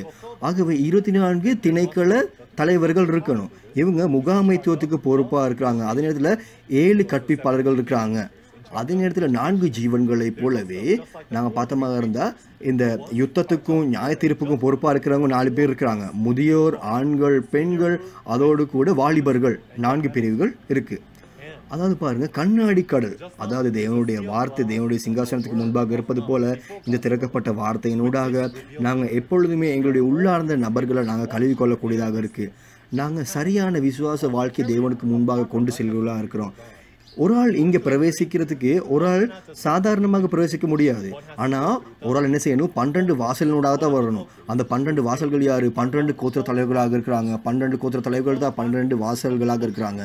ஆகவே இந்த 12 கோத்திரங்களும் அவங்க என்ன செய்கிறாங்க? மாதந்தோறும் கனிகளை கொடுக்குறாங்க. இதுதான் மாம்ச ரீதியான நிறைவேற்றங்களாக இருக்குது. இது எப்படி மாறுது? இது அதாவது ஒரு தேசமாகவும் ஒரு தேவனுடைய ராஜ்யம் வரக்கூடிய ஒரு சரியான அமைப்பாகவும் சிஞ்சோஞ்சி இருக்குது. இந்த முழு உலகத்தை நீங்கள் பார்த்தாலும் கூட, அதாவது தேவனுடைய அமைப்பு போலவே அமைக்கப்பட்டிருக்கிற இடம் எங்கே இருக்குன்னு நீங்கள் சொல்கிறீங்க? எங்கேயுமே இல்லை. இன்றைய நாளில் சின்சோஞ்சி மட்டுமே தான் இப்படியாக உருவாக்கப்பட்டிருக்குது. அதாவது நாங்கள் இந்த அமைப்பை பற்றி பார்த்து மட்டுமே இதை நாங்கள் புரிந்து கொள்ள முடியாது. ஆகவே இந்த மாம்சரீதியான நிஜ இருப்புகளுடைய புகைப்படங்களும் எங்கள்கிட்ட இருக்குது. நாங்கள் பாருங்கள், சின்சோஞ்சி 12 கோத்திரத்தின் அமைப்புகள் நாங்கள் பார்ப்போம், மாம்சரீதியான நிறைவேற்றங்களை பார்ப்போம். இந்த நேரம் 1995 மார்ச் 14 கொரிய தேசத்தில் கொங்கிதோ அந்த மாகாணத்தில் பொதுவான நகரத்தில் பாருங்கள், இந்த 12 கோத்திர தலைவர்களும் 24 திணைக்கள தலைவர்களும் அவங்க ஏற்படுத்தப்பட்டாங்க. இவங்க தேவனுக்கு முன்பாக உறுதிமொழியும் எடுத்தாங்க. இந்த படத்தில் நீங்கள் பார்க்குற விதமாகவே சின்சோஞ்சியின் 12 கோத்திரங்கள் உருவாக்கப்பட்டது. சின்சோஞ்சியின் ஸ்தாபிப்பு 1984 மார்ச் 14 அன்னளவாக 10 வருடங்களுக்கு பிறகு இந்த அமைப்பு உருவாக்கப்பட்டது. சின்சோஞ்சி சீக்கிரமாகவே வளர்ந்தது. நிறைய பேர் திரண்டு வந்தாங்க, சத்திய வார்த்தையை பின்பற்றினாங்க, 12 வாசல்களால் வந்தாங்க. அதோடு கூட 2019 ஆண்டு சின்சோஞ்சி 12 கோத்திரத்தின் அதாவது 1,00,000 பேருடைய அந்த பட்டமளிப்பு விழா நடந்தது. ஒரு வருடத்துக்குள்ள 1,00,000 பேர் சின்சோஞ்சியின் வார்த்தையை பின்பற்றினாங்க. ஆகவே இந்த முதற் பலன்கள் நீங்கள் பார்க்கலாம், இது தேவனுக்கு ஒப்பு கொடுக்கப்பட்டது. இது ஒரு பட்டமளிப்பு விழாவாக இருந்தது. ஆகவே வெளிப்படுத்தல் 4 படி, அதாவது பரலோக ராஜ்யத்தை பார்த்து அதை பூமியில் இருக்கிறது போலவே உருவாக்கப்பட வேண்டும். ஒரு இடம் மட்டும்தான் இதுக்கு இருக்கு. புதிய யோவான் மட்டுமே தான், வாக்கு பண்ணப்பட்ட போதகர் மட்டுமே தான் இதை கண்டவர். சின்சோஞ்சியின் 12 கோத்திரங்கள் இது தேவனுடைய ராஜ்யமாக இருக்கு. தேவன் இந்த இடத்துக்கு வாக்கு பண்ணாரு, அவர் திரும்ப வருவார் அப்படின்னு. ஆகவே இந்த இடத்துக்கு நாங்கள் போகணுமா இல்லையா? நாங்கள் போகணும் தானே. எப்படி நாங்கள் போகலாம் இந்த இடத்துக்கு? இந்த இடத்துக்கு போகிறதுக்குரிய ஒரு வழி அப்படின்னு பார்த்தமாக இருந்தால் வெளிப்படுத்தல் 5 விளக்கப்படுத்தப்பட்டிருக்கு.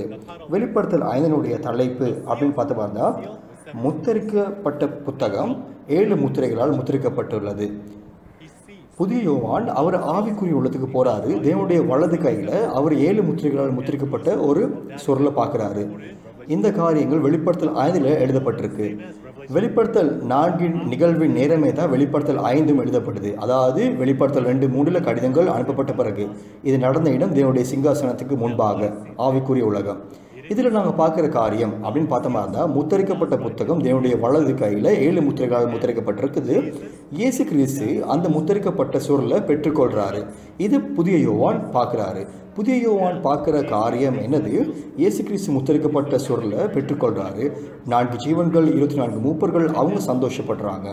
அதோடு கூட அவங்க ஆட்டுக்குட்டிக்கு முன்பாக அவங்க வணங்கி இந்த புதிய பாடலை பாடுறாங்க.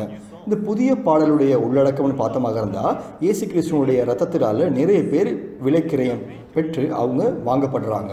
அதற்கூட அவங்க தேவனுடைய ராஜாக்களும் ஜனங்களுமாக மாறுறாங்க. தேவனுடைய ராஜாக்களும் ஜனங்கள் அவங்க வேதத்தில் சொல்லப்படியே உருவாக்கப்படுறாங்க.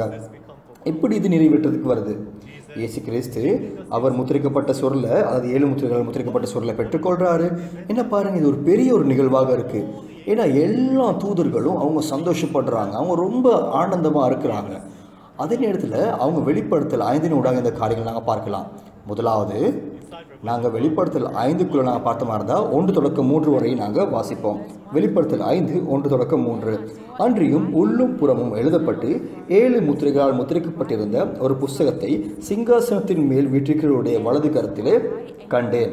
புஸ்தகத்தை திறக்கவும் அதன் முத்திரைகளை உடைக்கவும் பாத்திரவான் யார் என்று மிகுந்த சத்தமிட்டு கூறுகிற பலமுள்ள ஒரு தூதனையும் கண்டேன்.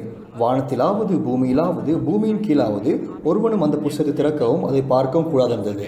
ஆமேன். நன்றாக வாசித்தீங்க. நான் உங்களை வலியுறுத்துகிறேன். வெளிப்படுத்தலில் எல்லா அதிகாரங்களையும் கண்ட ஒரு நபர் மட்டுமே இருக்கிறாரு.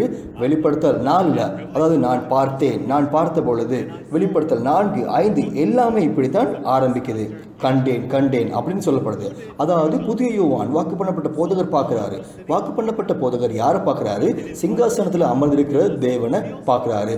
அவருடைய வலது கையில் 7 முத்திரைகளால் முத்திரிக்கப்பட்ட புத்தகம் இருக்குது. அப்போ என்ன விதமான முத்திரிக்கப்பட்ட புத்தகம் இது? ஏன்னா இது ஏன் முத்திரிக்கப்படணும்? ஏன் இது முத்திரிக்கப்படணும். அதாவது வானத்திலும் பூமியில் கீழும் யாருமே உள்ளும் புறமும் பார்க்க முடியாது இருந்தது அப்படின்னு சொல்லப்படுது. அப்போ இந்த புத்தகத்தை குறித்து நீங்கள் அறிந்து கொள்ள ஆர்வமாக இருக்கிறீங்களா? ஏன்னா பழைய ஏற்பாட்டு காலத்தில் பார்த்தாலும் கூட பழைய ஏற்பாட்டுலையும் முத்திரிக்கப்பட்ட புத்தகம் ஒன்று இருக்குது. அதை நீங்கள் சரியாக புரிந்து கொண்டீங்களாக இருந்தால் இங்கே சொல்லப்படுற தேவனுடைய கையில் இருக்க முத்திரிக்கப்பட்ட புத்தகத்தை நீங்கள் அறிந்து கொள்ளுவீங்க. பழைய ஏற்பாட்டு வெளிப்படுத்தலின்படி முதலாவதாக ஏசாயா 29:9-14 தேவன் சொல்கிறாரு, அதாவது நீங்கள் உங்களுக்கு பார்க்க முடியாமல் இருக்கு, அதாவது பார்க்கக்கூடியவங்களுக்கும் பார்க்க முடியாது, பார்க்க முடியாதவங்க அதாவது அவங்களுக்கு முடியாமல் இருக்கு. அதாவது தேவன் என்னது கனநித்திரையின் ஆவியை உங்களுக்கு கொண்டு வராரு. அதே நேரத்தில் அவங்களுடைய தலைகள் கண்கள் எல்லாம் மறைக்கப்படுது. இவர்கள் யார்? தீர்க்கதரிசிகள். ஆகவே தீர்க்கதரிசிகளுக்கு பார்க்க முடியாமல் இருக்கு. அப்போ இது மாம்ச ரீதியாக நடக்கிறதா இல்லாட்டி ஆவிக்குரிய அர்த்தங்கள் கொண்டதா? அதை நாங்கள் சரியாக புரிந்து கொள்ளணும். அதாவது இந்த முழு புத்தகமும் அதில் என்ன சொல்லப்படுது? 11ஆம் வசனத்தில், ஆதலால் தரிசனமெல்லாம் உங்களுக்கு முத்திரிக்கப்பட்ட புஸ்தகத்தின் வசனங்களை போல் இருக்கும் அப்படின்னு சொல்லப்படுது. அதாவது தரிசனம் எல்லாம் அப்படி சொல்லப்படுது. தரிசனம்னா என்னது? தரிசனம் அது காட்டப்படுது, ஆனால் அது நிஜ இருப்பு அல்ல, நிஜமான காரியம் அல்ல. இது யாருக்கு காட்டப்படுது? தீர்க்கதரிசிகளுக்கு காட்டப்படுது. அதாவது எதிர்காலத்தில் நடக்க போகிற காரியங்கள் தீர்க்கதரிசிகளுக்கு காட்டப்படுது. அதாவது இது நிஜம் அல்ல, தரிசனம் தான் காட்டப்படுது. ஆனாலும் இது எழுதப்பட்டிருக்கு. இது எழுதப்பட்டாலும் கூட தீர்க்கதரிசிகள் இதனுடைய அர்த்தங்களை அறியாமல் இருக்கிறாங்க. ஆனால் இந்த தரிசனம் எதிர்காலத்தில் நடக்க போகிற காரியங்கள் சொல்லுது. ஆகவே இதை நாங்கள் என்ன சொல்லலாம்? இது ஒரு தீர்க்க தரிசனம் அப்படின்னு சொல்லலாம். இது தரிசனமாக காட்டப்படுது தீர்க்கதரிசிகளுக்கு. இது எல்லாமே அவங்க பார்த்த விதமாகவே எழுதப்படுது. ஆகவே நாங்கள் இலகுவா சொல்லமாக இருந்தால் ஒருவரும் புரிந்து கொள்ள முடியாத முத்திரிக்கப்பட்ட புத்தகம். அதே நேரத்தில் வாசிக்கக்கூடிய ஒரு ஆளுக்கு கொடுத்தாலும் கூட, அதாவது பைபிள் நல்லா தெரிஞ்சவங்களுக்கு அவங்களுக்கு சொன்னால் அவங்க சொல்கிறாங்க எங்களுக்கு தெரியாது இது முத்திரிக்கப்பட்டு இருக்குது அப்படின்னு. அதாவது வாசிக்க தெரியாத ஒரு ஆளுக்கு கொடுத்து அவங்க சொல்கிறாங்க எனக்கு வாசிக்க தெரியாது. 12ஆம் வசனத்தை பார்த்தீங்கன்னா இருந்தால், அல்லது வாசிக்க தெரியாத இடத்தில் புத்தகத்தை கொடுத்து இது நீ வாசி என்றால் அவன் எனக்கு வாசிக்க தெரியாது என்பான். உதாரணமாக சபை அங்கத்தவர்கள், ஏன்னா யாருமே அறியாமல் இருக்கிறாங்க. இந்த ஜனங்கள் தான் குருடர்களாகவும் மாறுறாங்க. அவங்க இந்த காரியங்களை புரியலாட்டி அவங்க என்ன சொல்கிறாங்க? எனக்கு புரியலை அப்படின்னு சொல்கிறாங்க. ஆனால் போதகர்கள் இருக்கிறாங்க. போதகர்கள் அவங்க என்ன சொல்கிறாங்க? அவங்க தேவனுடைய வார்த்தைக்கு அர்த்தங்களை கொடுக்குறாங்க. அதாவது தீர்க்க தரிசனங்களுக்கு அவங்க சொந்த அர்த்தங்களை கொடுக்குறாங்க. ஆனால் அதனுடைய முடிவு என்ன நடக்கும்? பாருங்க, மனிதனுடைய போதனைகளால் அவங்க கற்றுக்கொள்கிறாங்களா இருந்தால் 13ஆம் வசனம் என்ன சொல்லுது? அவர்கள் எனக்கு பயப்படுகிற பயம் மனுஷராலே போதிக்கப்பட்ட கற்பனையாக இருக்கிறது. ஆனால் அவங்களோட உதடுகள் மட்டும்தான் தேவனோட அருகில் இருக்குது. ஆனால் அவங்களுக்கு ரட்சிப்புக்கும் அவங்களுக்கு சம்பந்தமே இல்லை. அவங்க தூரமாக தான் இருக்காங்க. பாருங்க, தேவனுடைய சித்தத்துக்கு எதிர்த்து போகிறாங்க, எதிர்மறையாக போகிறாங்க. ஆகவே தேவன் அவர் இந்த முத்திரிக்கப்பட்ட புத்தகத்தை சதா காலம் முத்திரிக்கப்பட வைக்கிறாரா? அல்ல. ஏன்னா ஆபக்கூக் 2ஆம் அதிகாரம் 2-3 நீங்கள் வாசிப்பீங்களாக இருந்தால், இந்த தரிசனம் தேவனுடைய வெளிப்படுத்தல் இது முத்திரிக்கப்பட்ட புத்தகமாக இருக்குது. இது குறித்த நாளில் இது வரும். சரியா? அதாவது குறித்த காலத்துக்கு தரிசனம் இன்னும் வைக்கப்பட்டிருக்கிறது. முடிவிலே அது விளங்கும். அது பொய் சொல்லாது. அது தாமதித்தாலும் அதற்கு காத்திரு. அது நிச்சயமாய் வரும். இது தேவன் நிச்சயமாக நிறைவேற்ற புத்தகமாக இருக்குது. அப்போ எப்படி இது நிறைவேற்றத்துக்கு வருது? எப்படி திறக்கப்படுது? அதோடு கூட இதனுடைய சத்திய அர்த்தம் எப்படி தெரியப்படுது? இது எல்லாமே தெளிவாக எழுதப்பட்டிருக்கு எசேக்கியேல் 1-3 வரைக்கும். ஆகவே அதாவது பாருங்க, இது நிறைவேற காலம் எப்போ? தேவனுடைய தேர்ந்தெடுக்கப்பட்ட ஜனங்கள் அவங்க அந்நிய தேவர்களை வணங்கி கொண்டிருக்கிறாங்க. அவங்க தேர்ந்தெடுக்கப்பட்ட ஜனங்கள் அவங்க அந்நியருக்குள்ள சிறைப்பட்டிருக்கிறாங்க. அந்த நேரத்தில் தேர்ந்தெடுக்கப்பட்ட ஜனங்கள் அவங்க சிறைப்பட்டிருக்கிற நேரம் தேவன் ஒரு நபரை தேர்ந்தெடுக்கிறாரு. அவர் யாரு? எசேக்கியேல். எசேக்கியேலுக்கு ஆவிக்குரிய உலகம் காட்டப்படுது. எசேக்கியேல் வியப்புள்ளவராக மாறுறாரு. அவர் என்ன செய்கிறாரு? முகக்கூப்புற கீழே விழுறாரு. அதே நேரத்தில் தேவனுக்கு அவர் சொல்கிறாரு. தேவனுக்கு முன்பாக அவர் எழுந்து நிற்கிறாரு. அதே நேரத்தில் தேவன் முத்திரிக்கப்பட்ட புத்தகத்தை திறந்து கொடுக்கிறாரு. இப்போ சொல் திறக்கப்பட்ட புத்தகமாகுது. இது எசேக்கியேலுக்கு சொல்லப்படுது, புசிக்கும்படியாக சொல்லப்படுது. அவர் புசித்த அந்த புத்தகம் யாருக்கு கொடுக்கப்படுது? அதாவது கலக வீட்டாராகிய இஸ்ரவேலுக்கு கொடுக்கப்படுது. அதாவது வேற எங்கேயும் போகக்கூடாது, அந்நியர்களுக்கு அல்ல, வேற மதத்தவர்களுக்கு அல்ல. இது கலக வீட்டாராகிய இஸ்ரவேலர்களுக்கு தான் சொல்லப்படுது. நீங்கள் கொடுக்குற நேரம் அவங்க செவி கொடுக்க மாட்டாங்க. அவங்க செவி கொடுக்க விட்டாலும் பரவாயில்ல, என்ன இதனுடைய வார்த்தை நீ அங்கே போய் சொல்லு, அதாவது இது கர்த்தருடைய வார்த்தை அப்படின்னு நீ போய் பிரசங்கி அப்படின்னு கட்டளை கொடுக்கப்படுது. இது தேவன் சொல்கிற காரியம். அதே இதில் எசேக்கியேல் இது எல்லாத்தையுமே அவர் தரிசனமாக கண்டு தான் எழுதுகிறாரு. என்ன பாருங்க, இது நிறைவேற்றத்துக்கு வருது அந்த நேரமே அல்ல, ஆனால் நிறைவேற்றத்தின் காலம் இது இயேசு கிறிஸ்துடைய முதலாம் வருகை காலமாக இருக்கு. இயேசு கிறிஸ்து தான் அவர் திறக்கப்பட்ட சுருளை தேவன்ட்டு பெற்றுக்கொள்றாரு. பெற்றுக்கொண்டு அவர் கலக வீட்டாராகிய இஸ்ரவேலை கொண்டு போய் கொடுக்குறாரு.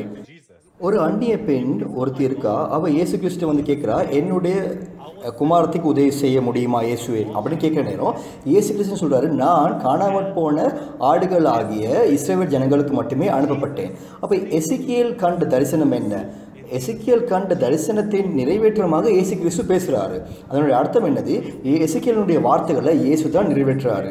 அப்போ இயேசு கிறிஸ்து இருந்து இந்த ஜனங்கள் செவி கொடுக்குறாங்களா? இல்லையா? இல்லை. பாருங்க, அப்போ இயேசு கிறிஸ்து சொல்கிறாரு, நீங்கள் கேட்குற வசனங்கள் என்னுடையதல்ல. யோவான் 14:24 சொல்லப்படுது, நீங்கள் தகப்பனுடைய வார்த்தைகளை தான் கேட்குறீங்க. அப்போ ரொம்ப முக்கியமான காரியம் என்னது? இந்த வெளிப்படுத்தல், இயேசு கிறிஸ்து வெளிப்படுத்தல் இது திறக்கப்படுது. அதற்குள்ள தேவனுடைய மெய்யான சித்தம் நிறைவேற்றத்துக்கு வருது பாருங்க. ஆனால் அந்த ஜனங்கள் மனிதனுடைய கற்பனைகளால் தான் நிறைந்திருக்கிறாங்க. ஆகவே ஜனங்கள் ஏற்றுக்கொள்கிறாங்கல்ல, ஆனால் அது பெற்றுக்கொள்கிற ஜனங்கள் அவர்கள் இயேசு கிறிஸ்துவினூடாக வெளிப்படுதலை பெற்றுக்கொள்கிறாங்க. அவங்க மெய்யான தேவன்றது காரியங்களை பெற்றுக்கொள்கிறாங்க. இஸ்ரவேல் ஜனங்கள் அவங்க கற்பனைகளை கற்றுக்கொண்டிருந்தாங்க. ஆனால் அவங்க நினச்சாங்க தேவன் அவங்களோட இருக்காருன்னு. ஆனால் அப்படி அல்ல, தேவன் இயேசு கிறிஸ்துவோட மட்டுமே தான் இருந்தார். ஆகவே அதனால தான் ஜனங்கள் வெளிப்படுத்தலை புரிந்து கொள்ளலை. பாருங்க, யோவான் 17:3 கூட நித்திய ஜீவன் மெய்யான தேவனை அறிவது மட்டுமே, அதே கூட அவரை அனுப்பின இயேசு கிறிஸ்துவ அறிகிறது தான் அப்படி சொல்லப்படுது. பாருங்க, இந்த காரியத்தை அறிந்து கொண்டால் தான் நித்திய ஜீவனை பெற்றுக்கொள்ளலாம். ஏன்னா தேவன் எங்கே இருக்காருன்னு ஒரு ஜனங்கள் புரிந்து கொண்டாங்களா இருந்தால் தேவன் இருக்க இடத்துக்கு அந்த ஜனங்கள் போகணும். பாருங்க, அப்போ முத்தரிக்கப்பட்ட அந்த சுருள் திறக்கப்படுது. அந்த போதகர், அந்த திறக்கப்பட்ட சுருளை பெற்றுக்கொள்கிற போதகர், அந்த போதகட்ட இருந்து நாங்கள் வசனத்தை கேட்டுக்கொள்றதை தான் வெளிப்படுத்தலை பெற்றுக்கொள்றதாகவும் இருக்கு.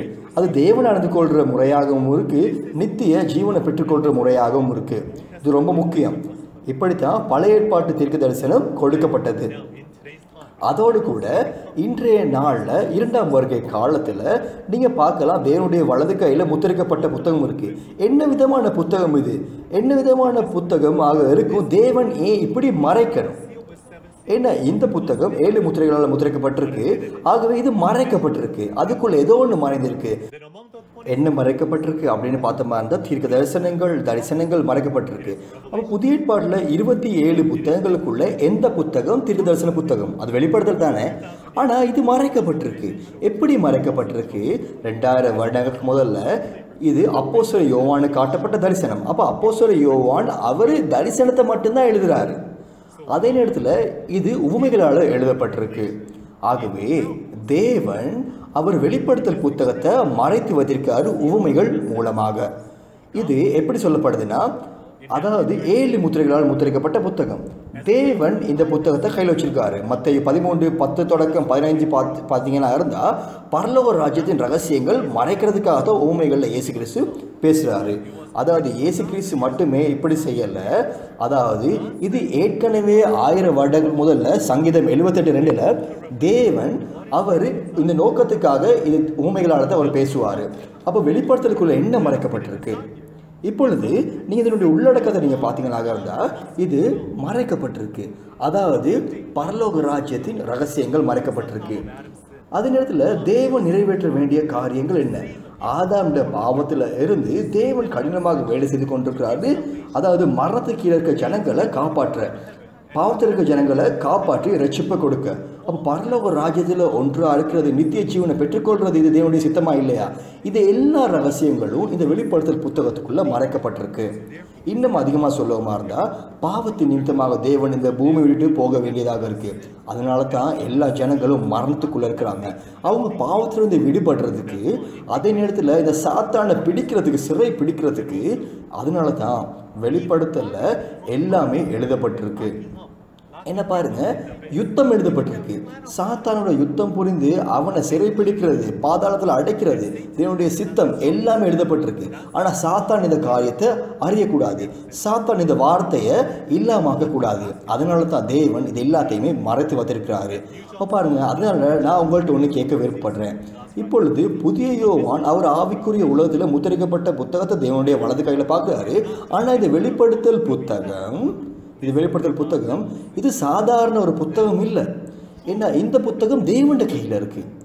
அப்படி இருக்குமாக இருந்தால் யார் இந்த காரியத்தை எழுதுறா, எப்படி இந்த காரியங்கள் எழுதப்படுது, அது நாங்கள் அறிந்து கொள்ள வேண்டும். ஏசாயா 14:24 தேவன் சொல்றாரு, தேவன் ஒரு திட்டம் ஒன்று வச்சிருக்காரு, அது கட்டாயம் நிறைவேற்றுவார். அவர் நினைத்த காரியம் அது ஒரு நாளும் தடைபடாது, கட்டாயம் நிறைவேறும். இந்த எல்லா தீர்க்க தரிசனங்களும் நிறைவேற்ற காலத்தில் நடக்குது. ஆகவே இந்த புத்தகத்தை யார் எழுதுறா? ஏன்னா நாங்கள் சரியாக புரிந்து கொள்ளணும், தேவன் கட்டாயம் நிறைவேற்ற வேண்டிய காரியம். ஆகவே தேவன் தான் இந்த புத்தகத்தை எழுதுறாரு. ஆகவே தேவன்ட கையில் இந்த புத்தகம் இருக்கு. யாருமே இந்த காரியத்தை அறிந்து இல்லை. அதாவது வானத்திலையும் பூமியிலையும் யாருமே இதை திறந்து கூடாமல் இருக்கு. அதே இதில் உண்மையிலேயுமே இது யாருமே அறியலை, அது உண்மைதான். ஏன்னா ஒரு நபர்கிட்ட கொடுத்தாலும் அவங்க தெரியாது அப்படின்னு சொல்கிறாங்க. வாசிக்க முடிந்தவரும் வாசிக்க முடியாதவரும் யாராலுமே முடியாமல் இருக்கு. ஏன்னா இது நாங்கள் சரியாக புரிஞ்சுக்கொள்ளணும். இன்றைய நாள்லேயும் கூட அது வெளிப்படுத்தல் புத்தகத்துக்கு நிறைய விளக்கங்கள் ஒரு போதகர்கள் கொடுக்குறாங்களா இல்லையா? அப்போ ஒவ்வொருத்தருடைய விளக்கங்கள் வித்தியாசமாக இருக்குது. ஆனால் வேதாகமம் சொல்லுது, நாங்கள் ஒரு நாளும் வெளிப்படுத்தல் 22:18-19 சொல்லுது, நாங்கள் கூட்டவும் கூடாது, குறைக்கவும் கூடாது. ஏன்னா இது சொன்ன விதமாகவே நிறைவேறும். ஆனால் அது நிறைவேறுற நேரம் ஜனங்கள் வேற காரியங்கள் மூலமாக இதனுடைய அர்த்தங்களை கற்றுக் கொடுக்கப்பட்டிருந்தாங்களாக இருந்தால் அவங்க குழப்பம் அடைந்துருவாங்க. அவங்க நிறைவேற்றது மேலே அவங்க விசுவாசம் வைக்க முடியாமல் போகும். அப்போ இது ஒரு பெரிய பாவமாகவும் மாறிடும்.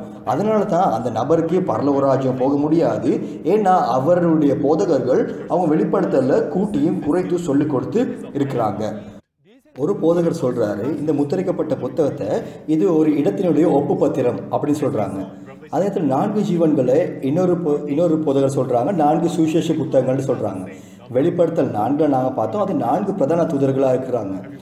பாருங்க, அப்போ 4 வாரனால எல்லா நாளும் அதுக்கு நாங்கள் அர்த்தங்கள் எடுக்க முடியுமா?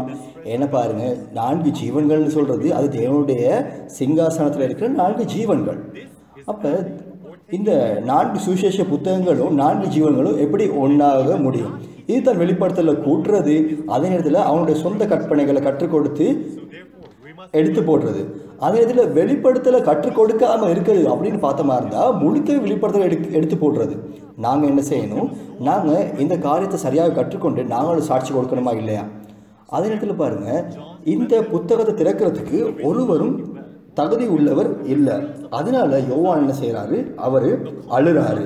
அவர் அழக்கூடிய காரணம் என்ன? முத்திரைக்கப்பட்ட புத்தகம் திறக்கப்படணும். அதாவது திறக்கப்பட்டால் தான் தேவனுடைய ராஜ்யம், அதே நேரத்தில் ரட்சிப்பும் வரும், இந்த காரியங்கள் நிறைவேறும். வெளிப்படுத்தல் நிறைவேறினா தான் தேவனுடைய ராஜ்யம், தேவனுடைய ரகசியங்கள் எல்லாமே நிறைவேற்றதுக்கு வரும். அதே நேரத்தில் சாத்தான் இந்த பூமியிலே வாழ்ந்து கொண்டே இருப்பான். ஆகவே யோவான் இந்த காரியத்தை அதை நினைத்து அவர் அழுது இருக்கிறாரு. புதிய யோவானு கூட இன்றைய நாளில் இந்த காரியத்துக்காக அவரும் அழுறாரு. அப்போ ரொம்ப முக்கியமான காரியம் என்னது? புதிய யோவான் அவர் அழுறாரு. அதே நேரத்தில் நாங்கள் பார்த்தோமா இருந்தால் மூப்பர்களில் ஒரு ஆள் சொல்கிறாரு, நீ அழ வேணாம் அப்படி சொல்கிறாரு. ஏன்னா இந்த முத்திரைக்கப்பட்ட சொல்ல திறக்கிறதுக்கு ஒரு ஆள் இருக்காரு. அவர் யார்? 5ஆம் வசனத்தில், அப்பொழுது மூப்பர்கள் ஒருவன் என்னை நோக்கி, நீ அழ வேண்டாம், இதோ யூத கோத்திரத்து சிங்கமும் தாவீதின் வேறுமானவர். வெளிப்படுத்தல் 22:16 இது இயேசு கிறிஸ்துவாக இருக்கிறாரு. ஆகவே யாருக்கு இந்த சுருளை திறக்கலாம்? இயேசு கிறிஸ்துக்கு மட்டும்தான்.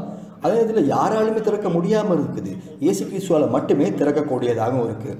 அதே நேரத்தில் இந்த முத்திரைகளை உடைக்கிறது, அதனுடைய அர்த்தம் என்ன? இதை நாங்கள் புரிந்து கொள்ள வேண்டும். முத்திரைகளை உடைக்கிறது அப்படின்னா என்னது? பாருங்கள், இப்போ முத்திரைக்கப்பட்டிருக்குது, அது திறக்கணும். அப்போ அதனுடைய அர்த்தம் என்னது? இது ஒரு ஊமையில் சொல்லப்படுது. நிஜ இருப்பில் நாங்கள் பார்த்தோமா இருந்தாலும் கூட இந்த தீர்க்க தரிசன வார்த்தைகள் அது ஊமைகளுக்குள்ள மறைந்திருக்கு. ஆகவே தீர்க்க தரிசன காரியங்கள் இது நிறைவேற்றத்துக்கு வரணும். ஆக பாருங்க, நிறைவேற்றத்துக்கு வருமா இருந்தால் மாம்ச ரீதியான நிஜ இருப்புகள் தோன்றணும். ஆகவே மாம்ச ரீதியான நிஜ இருப்புகள் வெளியே வரணும். ஆகவே வெளிப்படுத்தல் 6ஆம் அதிகாரத்தில் இயேசு கிறிஸ்து முத்திரைகளை உடைத்து, அதே நேரத்தில் நீங்கள் பார்த்தீங்கன்னா அந்த வெளிப்படுத்தல் 6:1-6, அதே நேரத்தில் வெளிப்படுத்தல் 8, அதே நேரத்தில் 7ஆம் வசனத்துலேயும் கூட இந்த மாம்ச ரீதியான நிஜ இருப்புகள் எல்லாமே தோன்றுறாங்க. இந்த மாம்ச ரீதியான நிஜ இருப்புகள் அது எக்கால சத்தங்களின் ஊடாக சகலருக்கும் சொல்லி கொடுக்கப்படுது. நீங்கள் பாருங்கள், இந்த படத்தை பாருங்கள். இந்த 7 நட்சத்திரங்கள் இந்த முத்திரைக்கப்பட்ட புத்தகத்தில் இருக்காங்க. ஆகவே உண்மையில் நிஜ இருப்புகள் நடக்கிற நேரம் இந்த 7 நட்சத்திரங்கள் இல்லை, ஆனால் 7 தூதர்கள் தான் வராங்க. இது எல்லாமே உண்மைகளாக எழுதப்பட்டிருக்கு. பாருங்க, இந்த ஒவ்வொரு உண்மையினுடைய மாம்ச ரீதியான நிஜ இருப்புகள் தோன்றணும். ஆனால் வேதாகமத்தில் நட்சத்திரங்களாக எழுதப்பட்டிருக்கு, ஆனால் நிறைவேற்றத்தில் 7 தூதர்களாக இருக்கிறாங்க. இப்படி நாங்கள் புரிந்து கொள்ளணும். இந்த 7 நட்சத்திரங்கள் அவங்க 7 தூதர்களாக இருக்கிறாங்க. அதோடு கூட ரொம்ப முக்கியமான காரியம் என்னது, இந்த முத்திரைகளை உடைக்கிறதுக்கு சில தகுதிகள் இருக்கு. ஏன்னா அவர் ஜெயம் கொண்டபடியினால்தான் அவர் இந்த முத்திரைகளை உடைக்கலாம். ஆகவே இயேசு கிறிஸ்து அவர் யார் ஜெயம் கொண்டாரு? யோவான் 16:33 இயேசு கிறிஸ்து இந்த உலகத்தை யுத்தம் புரிந்து அவர் ஜெயம் கொண்டாரு. அதே இடத்துல பாருங்க, உலகத்தோட யுத்தம் புரிந்து ஜெயம் கொள்றதுன்னா என்னது? எபேசியர் 2:2 படி இந்த லோகத்தின் அதிபதி பிசாசானவன், அவனை நாங்கள் யுத்தம் புரிந்து நாங்கள் ஜெயம் கொள்ள வேண்டியதாக இருக்கு. இதுதான் சாத்தான் பிசாசானவனை நாங்கள் ஜெயம் கொள்றதாக இருக்கு. பாருங்க, அப்ப பிசாசான சாத்தான ஜெயம் கொள்ளணும். ஏன் இது ஒரு தகுதியாக மாறுது? ஏன்னா அவருக்கு இந்த பிசாசனுடைய ரகசியத்தை கண்டுபிடிக்கக்கூடியதாக இருக்கு. அவர் பிசாசை யுத்தம் புரிந்து ஜெயம் கொண்டனால இயேசு கிறிஸ்துவுக்கு சாத்தானுடைய ரகசியங்கள் தெரியும், சாத்தான் என்ன செய்வான்னு தெரியும், சாத்தான் எப்படி பேசுவான், எப்படி அழிப்பான், எல்லாமே தெரியும். ஆகவே பாருங்க, இது எல்லாமே சரியாக கலந்து கொள்ளணும். பாருங்க, ஒருவர் பொய்யான காரியத்தை சொல்லிக் கொடுப்பாரா இருந்தா ஒரு நாள் வஞ்சிக்கப்படுவாரா? இல்லை. பாருங்க, ஒரு பொய்யான நபராக இருப்பாரா இருந்தா அப்ப ஜனங்களுக்கு நாங்க சொல்லலாம், இவர் பொய்யான ஆள், இவர் பொய்களை சொல்லி கொடுக்கிறவர். அது பாருங்க, பிசாசான என்ன செய்யறான்? தேவனுடைய காரியங்களை இப்படித்தான் அவன் தடை செய்யறான். பாருங்க, எப்படித்தான் அவன் தடை செய்தாலும் கூட இயேசு கிறிஸ்து சாத்தான ஜெயம் கொண்டவராக இருக்கிறாரு. ஆகவே சாத்தான ஜெயம் கொள்றது ஒரு தகுதியாக மாறுது. அப்பதான் முத்திரைகளே உடைக்கலாம். ரொம்ப முக்கியமான காரியம் என்னது? இந்த தீர்க்கதரிசனம் நிறைவேற நேரம் முத்திரைகள் உடைக்கப்படுது. அந்த நேரத்தில் இயேசு கிறிஸ்து தான் ஜெயம் கொள்பவராக இருக்கிறாரு. ஆவிக்குரிய உலகத்துல நீங்க பாத்தீங்களா இருந்தாலும், அதாவது ஆவிக்குரிய உலகத்துல ஜெயம் கொண்டவர் இயேசு கிறிஸ்து. அப்ப தீர்க்க தரிசனத்தின்படி இந்த காரியங்கள் நிறைவேறதுக்கு மாம்ச ரீதியான நிஜ இருப்பு தேவை மாம்ச உலகத்துல. அதனால தான் இந்த முத்திரைகள் உடைக்கப்படும் நேரம் ஒரு நபர் இருக்கணும். அதாவது அந்த நிறைவேற்றத்தை கண்டு சாட்சி கொடுக்கக்கூடிய ஒரு ஆள் இருக்கணும். அதாவது இயேசு கிறிஸ்துடைய வாக்கு பண்ணப்பட்ட போதகர் புதிய யோவான் இவர் தான். அதனால தான் ஆமோஸ் 3:7 தேவன் என்ன செய்யறாரா? அவருடைய தீர்க்கதரிசிகளுக்கு காண்பிக்காம ஒன்னையும் செய்ய மாட்டாரு அப்படின்னு சொல்லப்படுது. ஆகவே வெளிப்படுத்தல் 1-22 வரைக்கும் கண்டவர் யார்? அவர் வெளிப்படுத்தல் 1-3 வரைக்கும் அவர் கண்டார். அதே நேரத்தில் 4-22 வரையும் நிறைவேற வேண்டிய காரியங்கள் சகலமும் காட்டப்படுது. இந்த பூமியில அவர் சாட்சி கொடுக்கணும். வெளிப்படுத்தல் 22:8 படி அவர் சொல்றாரு, யோவானாகிய நானே இந்த காரியங்களை கண்டு கேட்ட நபராக இருக்கிறேன். ஆகவே ஒரு நபர் தான் இதை கண்டு கேட்கக்கூடியதாகவும் இருக்கு. அதோடு கூட அவர் இந்த காரியங்களை சபைகளுக்கு சாட்சி கொடுக்கும்படியாக கட்டளை பெறுறாரு. பாருங்க, முத்திரைகள் உடைக்க அவர் என்ன சொல்றாரு? நான் கண்டேன், கேட்டேன் அப்படி சொல்றது ஒரு நபர் தான் இதை கண்டாரு. இந்த போதகர்னூடாகத்தான் நாங்கள் சாட்சிகளை பெற்றுக்கொள்ளக்கூடியதாகவும் இருக்கும். அதோடு கூட பாருங்க, வெளிப்படுத்தல் எப்படி கொடுக்கப்படுது, சாட்சி கொடுக்கப்படுது அப்படின்னு பார்த்தாலும் இந்த வார்த்தையும் பாருங்க எப்படி எங்களுக்கு கிடைக்குது அப்படின்னு நாங்கள் புரிஞ்சு கொள்ள வேண்டும். இப்பொழுது பாருங்க, இந்த முத்திரைகளை உடைக்கிறவர் அவர் இயேசு கிறிஸ்து, தகுதி உள்ளவரும் அவர் தான். அந்த இயேசு ஆட்டுக்குட்டியானவர், அவர் ஜெயம் கொண்டாரு. அதோடு கூட அவர் என்ன செய்யறாரு? தேவனுடைய கையில இருந்து அவர் சுருளை பெற்றுக்கொள்றாரு. பாருங்க, இயேசு கிறிஸ்து இந்த புத்தகத்தை தேவன்றது பெற்றுக்கொள்றாரு. என்ன செய்யறதுக்கு? இந்த முத்திரைகளை உடைக்கிறதுக்கு. பாருங்க, இது ரொம்ப முக்கியமான காரியம். ஆகவே இந்த 7ஆம் வசனம் ரொம்ப முக்கியம். என்ன பாருங்க, பரலோகத்துல ஒரு சந்தோஷம் உண்டாகுது. பாருங்க, அந்த ஆட்டுக்குட்டியார் வந்து சிங்காசனத்தில் உட்கார்ந்தவருடைய வலது கரத்திலிருந்து புஸ்தகத்தை வாங்கினார் அப்படி சொல்லப்படுது. பாருங்க, வெளிப்படுத்தல் 1:1 வெளிப்படுத்தல் எப்படி கொடுக்கப்படுது? இயேசு கிறிஸ்துவினுடைய வெளிப்படுத்தல் அப்படி சொல்லப்படுது. ஆங்கிலத்தில் இருக்கு இந்த வசனம். அப்ப தேவன் என்ன செய்யறாரு? இந்த வசனத்தை இயேசு கிறிஸ்து கொடுக்கிறாரு. தேவன் இயேசு கிறிஸ்து கொடுக்கிறாரு. அப்போ தேவன் இயேசு கிறிஸ்து கொடுக்கிற காரியத்தை அது என்னது? முத்தரிக்கப்பட்ட புத்தகம். அப்போ இதை பெற்றுக்கொண்டவர் இயேசு கிறிஸ்து. அதனால தான் இது இயேசு கிறிஸ்துடைய வெளிப்படுத்தல் அப்படின்னு எழுதப்பட்டிருக்கு. ஏன்னா இயேசு கிறிஸ்து முத்தரிக்கப்பட்ட புத்தகத்தை பெற்றுக்கொண்டாரு, இயேசு கிறிஸ்து அந்த புத்தகத்தை திறக்கிறாரு. ஆகவே சீக்கிரம் சம்பவிக்க வேண்டிய காரியங்கள் அப்படின்னு பார்த்தோமா இருந்தால் வெளிப்படுத்தலுடைய முழு அதிகாரங்கள் 1 தொடக்கம் 22 வரை. ஏன் இது ஊழியர்களுக்கு காட்டப்பட வேண்டும்? அப்போ என்ன செய்யறாரு? அவருடைய தூதனுக்கு அனுப்பி யோவானுக்கு காட்டி ஊழியர்களுக்கு கொடுக்கிறாரு. ஆக வெளிப்படுத்தல் எப்படி கொடுக்கப்படுது? ஆரம்பத்தில் அதாவது தேவன்ட்ட இருக்கு, இப்பொழுது இது இயேசு கிறிஸ்து கொடுக்கப்படுது என்னது நிகழ்வுகளை ஆரம்பிக்கிறதுக்கு. ஆகவே பாருங்க, ஆட்டுக்குட்டியானவர் அவர் முத்திரிக்கப்பட்ட புத்தகத்தை தேவன்ட்ட இருந்து அவர் பெற்றுக்கொள்றாரு. ரொம்ப முக்கியமான காரியம். இப்பொழுது நாங்கள் இந்த படத்தினூடாக பார்ப்போம். தேவனுடைய வலது கையில் முத்திரிக்கப்பட்ட புத்தகம் இருக்கு, 7 முத்திரைகளால் முத்திரிக்கப்பட்டிருக்கு. இயேசு கிறிஸ்து அந்த முத்திரிக்கப்பட்ட புத்தகத்தை பெற்றுக்கொள்றாரு. பெற்றுக்கொண்டு அவர் திறக்கிறாரு. அப்போ இயேசு கிறிஸ்து ஒவ்வொன்றாக திறக்கிறாரு. அப்போ அந்த காரியங்கள் எல்லாமே நிறைவேற்றதுக்கு வருது. அப்போ வார்த்தை நிறைவேற்றதுக்கு வார நேரம் அந்த புத்தகம் திறக்கப்படுது. மாம்ச ரீதியான நிஜயிருப்புகள் தோன்றுறாங்க, தீர்க்கதரிசனத்தின்படி அவங்க எல்லாமே தோன்றுறாங்க. ஆனால் இந்த காரியங்களை ஊழியர்களுக்கு காட்டும்படியாக, அதாவது தூதர்கள் நீங்கள் பார்த்தீங்களாக இருந்தால் வெளிப்படுத்தல் 10ஆம் அதிகாரத்தில் தூதனுக்கு சுருள் கொடுக்கப்பட்டு யோவானுக்கு கொடுக்கும்படியாக கொடுக்கப்படுது. தூதன் யாருக்கு கொண்டு போய் கொடுக்கிறாரு? யோவானுக்கு கொண்டு போயிட்டு கொடுக்கிறாரு. பாருங்க, முத்திரிக்கப்பட்ட புத்தகம் வெளிப்படுத்தல் 6லையும் 8லையும் முத்திரிக்கப்பட்டிருக்கு. அது திறக்கப்படுது, நிறைவேற்றதுக்கு வருது. இப்பொழுது வெளிப்படுத்தல் 10ல் அது தூதருக்கு கொடுக்கப்படுது. தூதர் யார்கிட்ட கொடுக்கணும்? புதிய யோவானுக்கு கொடுக்கணும். இல்லை அவர் வைத்துக்கொள்கிற காரியமா? தூதருக்கு வைத்துக்கொள்கிற காரியமா? இல்லை, இன்றைய நாளில் புதிய யோவானுக்கு கொடுக்கப்படணும். ஆகவே அவர் என்ன செய்யணும்? அவர் நிறைய ஜனங்கள், ஜாதிகள், ஜனங்கள், பாஷைக்காரர்கள், ராஜாக்களுக்கு அவர் சாட்சி கொடுக்கணும். ஏன்னா எல்லாருமே இதை பெற்றுக்கொள்ளணும். பாருங்க, எல்லாருமே இதை கற்றுக்கொள்ளணும். ஆகவே இந்த வார்த்தைகளை எல்லா ஜனங்களும் பெற்றுக்கொள்ளணும். எல்லா சபைகளுக்கும் இது கொடுக்கப்பட வேண்டும். பாருங்க, அப்போ இந்த வார்த்தைகளை பெற்றுக்கொள்றவங்க உண்மையிலே அவங்கெல்லாம் ஊழியர்களாக மாற முடியுமா? இல்லை. ஊழியர்கள் யாரு? இதனுடைய வார்த்தைகளை காத்துக்கொள்றவங்க. ஆகவே இந்த வெளிப்படுத்தல் இது எல்லா ஊழியர்களுக்கும் கொடுக்கப்படுது. அதாவது பாருங்க, இது செவி கொடுக்கிற நிறைய பேருக்குள்ள சில பேர் இருப்பாங்க, அதை காத்துக்கொள்றவங்க இருப்பாங்க, அவங்க தான் ஊழியர்களாக மாறுறாங்க.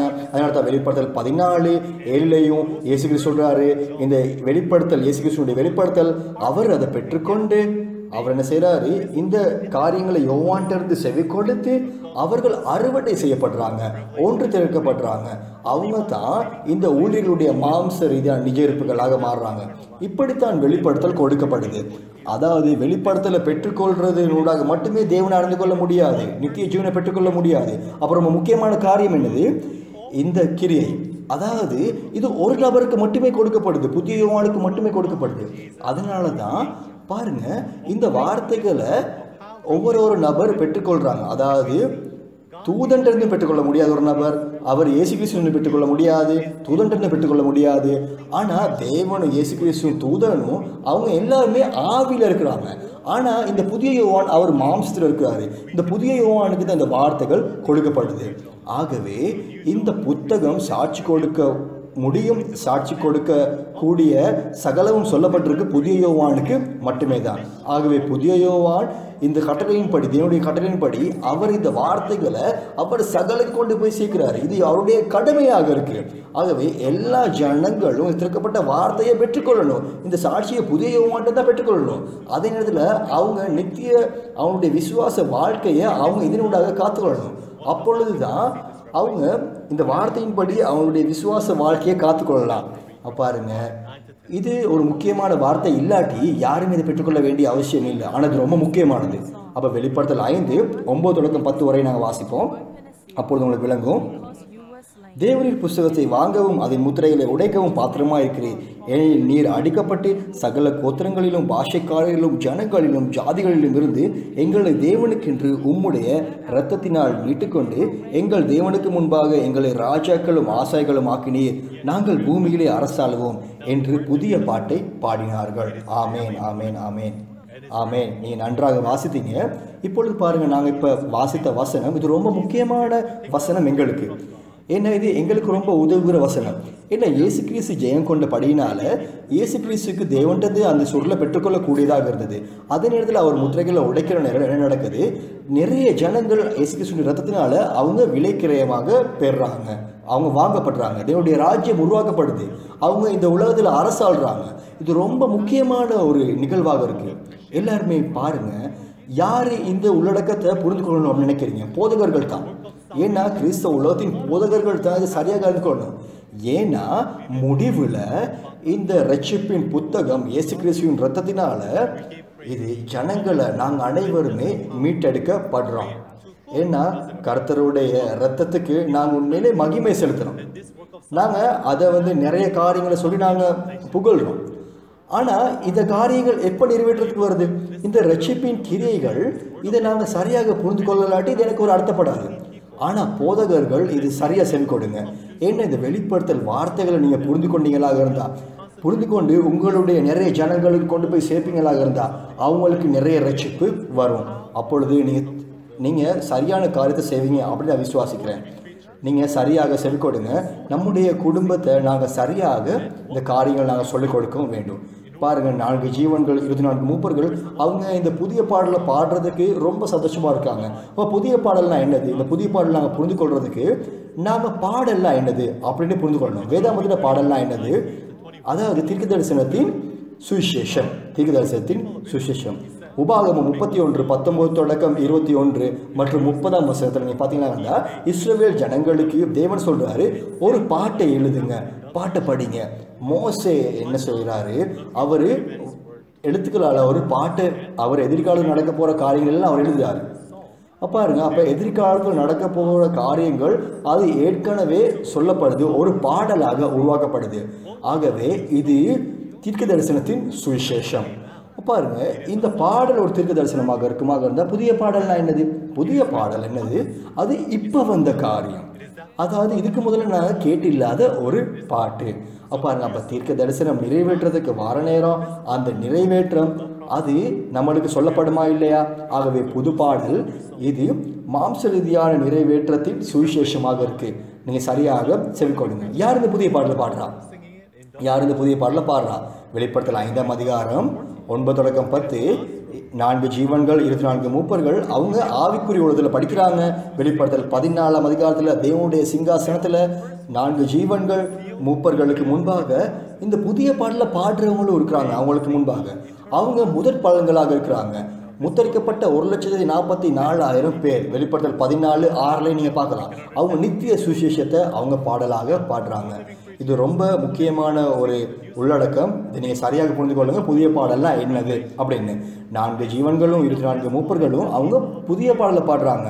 அதனுடைய அர்த்தம் என்னது? வெளிப்படுத்தல் நிறைவேற்ற காலத்தில் இந்த மாம்ச ரீதியான நிஜ இருப்புகள் எல்லாம் தோன்றும். ஆகவே இது நேரத்தோடையே பாடலாக படிக்கப்படுது. ஆகவே என்ன விதமான மாம்ச நிஜ இருப்புகள் தோன்றும் அப்படின்னு பார்த்தமாக இருந்தால், எல்லா கோத்திரத்தில் இருந்தும், எல்லா பாஷைக்காரில் இருந்தும், எல்லா தேசங்கள்ல இருந்தும் ஜனங்கள் மீட்டெடுக்கப்படுறாங்க. இயேசு கிறிஸ்துவுடைய இரத்தத்தினால அவங்க ரட்சிப்புக்குள்ள வர்றாங்க. ஆகவே எல்லா கோத்திரங்களும் எல்லா தேசங்களும் இவங்கெல்லாம் என்னது? இவர்களெல்லாம் யார்? அதாவது இவங்கெல்லாம் சிறைப்பட்டிருக்கிற ஜனங்கள், அவங்க பாவத்தில் அடிமையாக இருக்கிற ஜனங்கள்.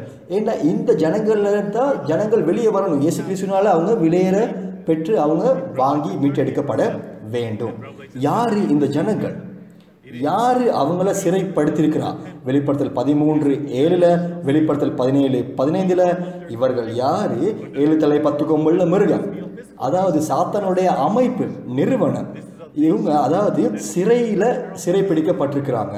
அதாவது இது ஒரு ஆவிக்குரிய தேசமா மாம்சக்குரிய நேசமா? இது ஊமைகளாக சொல்லப்படுது. நாங்கள் இதனுடைய அர்த்தத்தை நாங்கள் அறிந்து கொள்ள வேண்டும். முதலாவது நாங்கள் யாரு ராஜா, யாரு ஆளுகிற ராஜா அப்படின்னு புரிந்து கொள்ளணும். பாருங்க, வேதாமத்திலையும் கூட 1 பேதுரு 2:9 சொல்லப்படுது, அதாவது ஆசாரியன். ஆகவே ஆசாரியனும் ராஜாவும் கிட்டத்தட்ட ஒரே மாதிரி, சரியா? பாருங்க, அப்போ ஒரு தேசத்துக்கு பொறுப்பாக இருக்கிற ஒரு போதகர், சரியா? அதை நாங்கள் சரியாக புரிந்து கொள்ளணும். அதோடு கூட இந்த சபைக்குள்ளே இருக்கிற ஜனங்கள், அதாவது அங்கத்தவர்கள், அவங்க தான் உண்மையிலே பாஷைக்காரர்களாகவும் இருக்கிறாங்க. அதாவது ஒரு தேசத்தின் பாஷை, அப்போ பாருங்க அது ஒரு சபைக்குரிய வார்த்தை, அவங்களுடைய டாக்டரினாக இருக்குது, அவங்க பின்பற்ற காரியங்கள். அதனால தான் பாருங்கள் நிறைய கோத்திரங்கள் எல்லாமே கூட்டுறாங்க. அதனால தான் நான் டினாமினேஷன்ஸ் அப்படின்னு சொல்கிறேன். அதாவது உலகத்தில் எல்லா சபைகள், உலகத்தில் இருக்க எல்லா சபைகளும் எல்லா உலக சபைகளுக்கும் அவங்க செவி கொடுக்குறாங்க. அதாவது அங்கேருந்து ஜனங்கள் எல்லாம் வாராங்க. இயேசு கிறிஸ்து தான் இந்த ஜனங்களை அவருடைய ரத்தத்தால் மீட்டு எடுக்கிறாரு. ஆகவே அவர்களை இயேசு கிறிஸ்துவனுடைய ரத்தத்தால் மீட்டெடுக்கிறது அப்படின்னா என்னது? அவங்கள ரட்சிக்கிறது. ஆகவே ஏன் இயேசு கிறிஸ்துவனுடைய ரத்தம் அது ரட்சிப்புக்காக பயன்பட வேண்டும்? வேறொரு காரியம் ஏதாவது பயன்படலாம் தானே?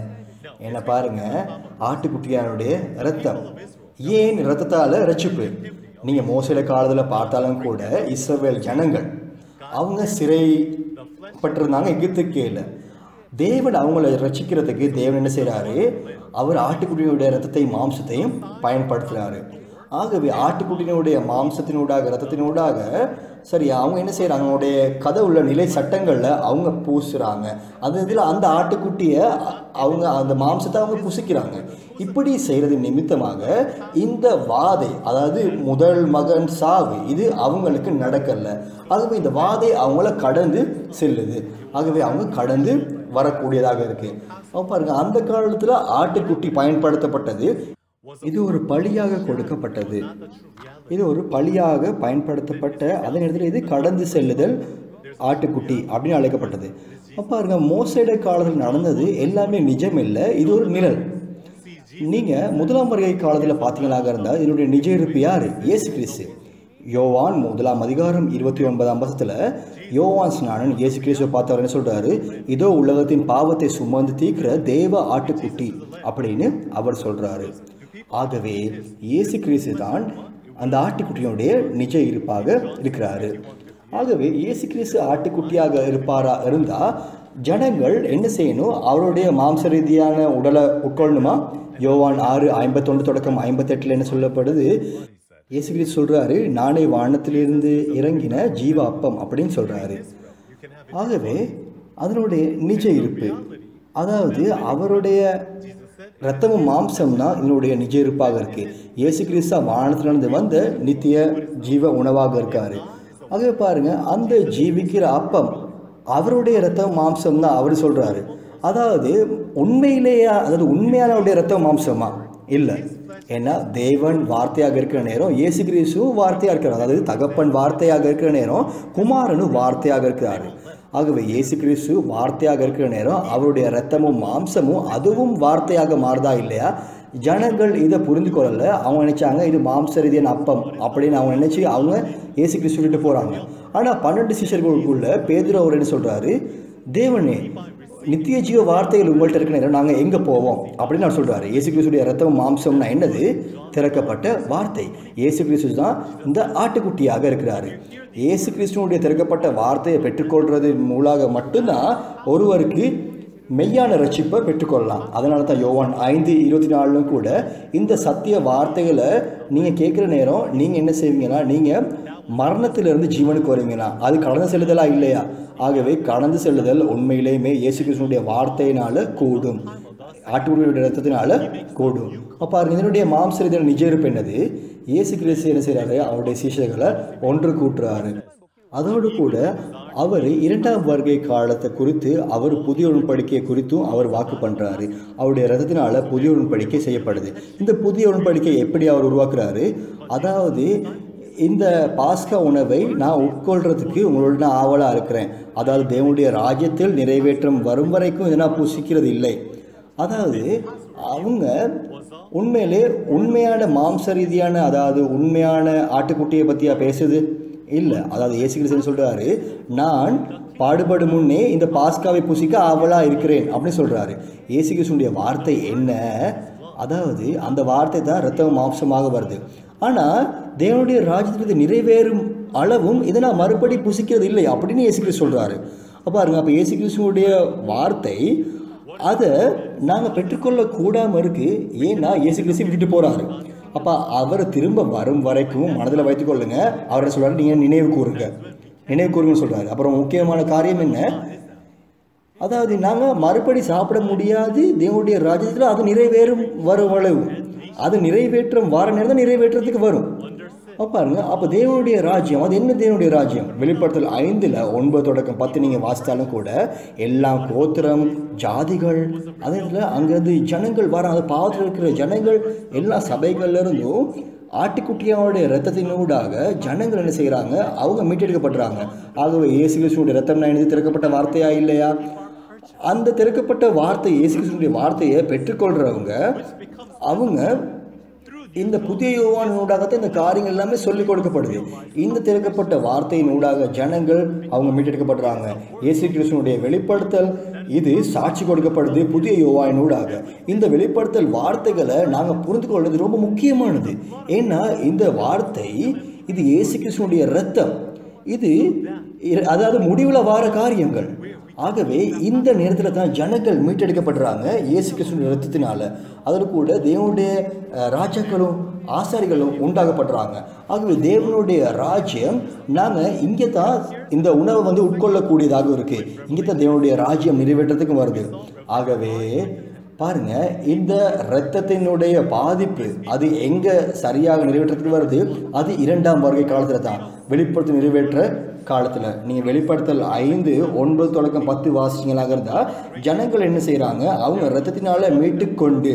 ஆகவே வெளிப்படுத்தல் 1:5-6 கூட அவங்க இயேசு கிறிஸ்துவின் இரத்தத்தை பற்றி பேசப்படுது.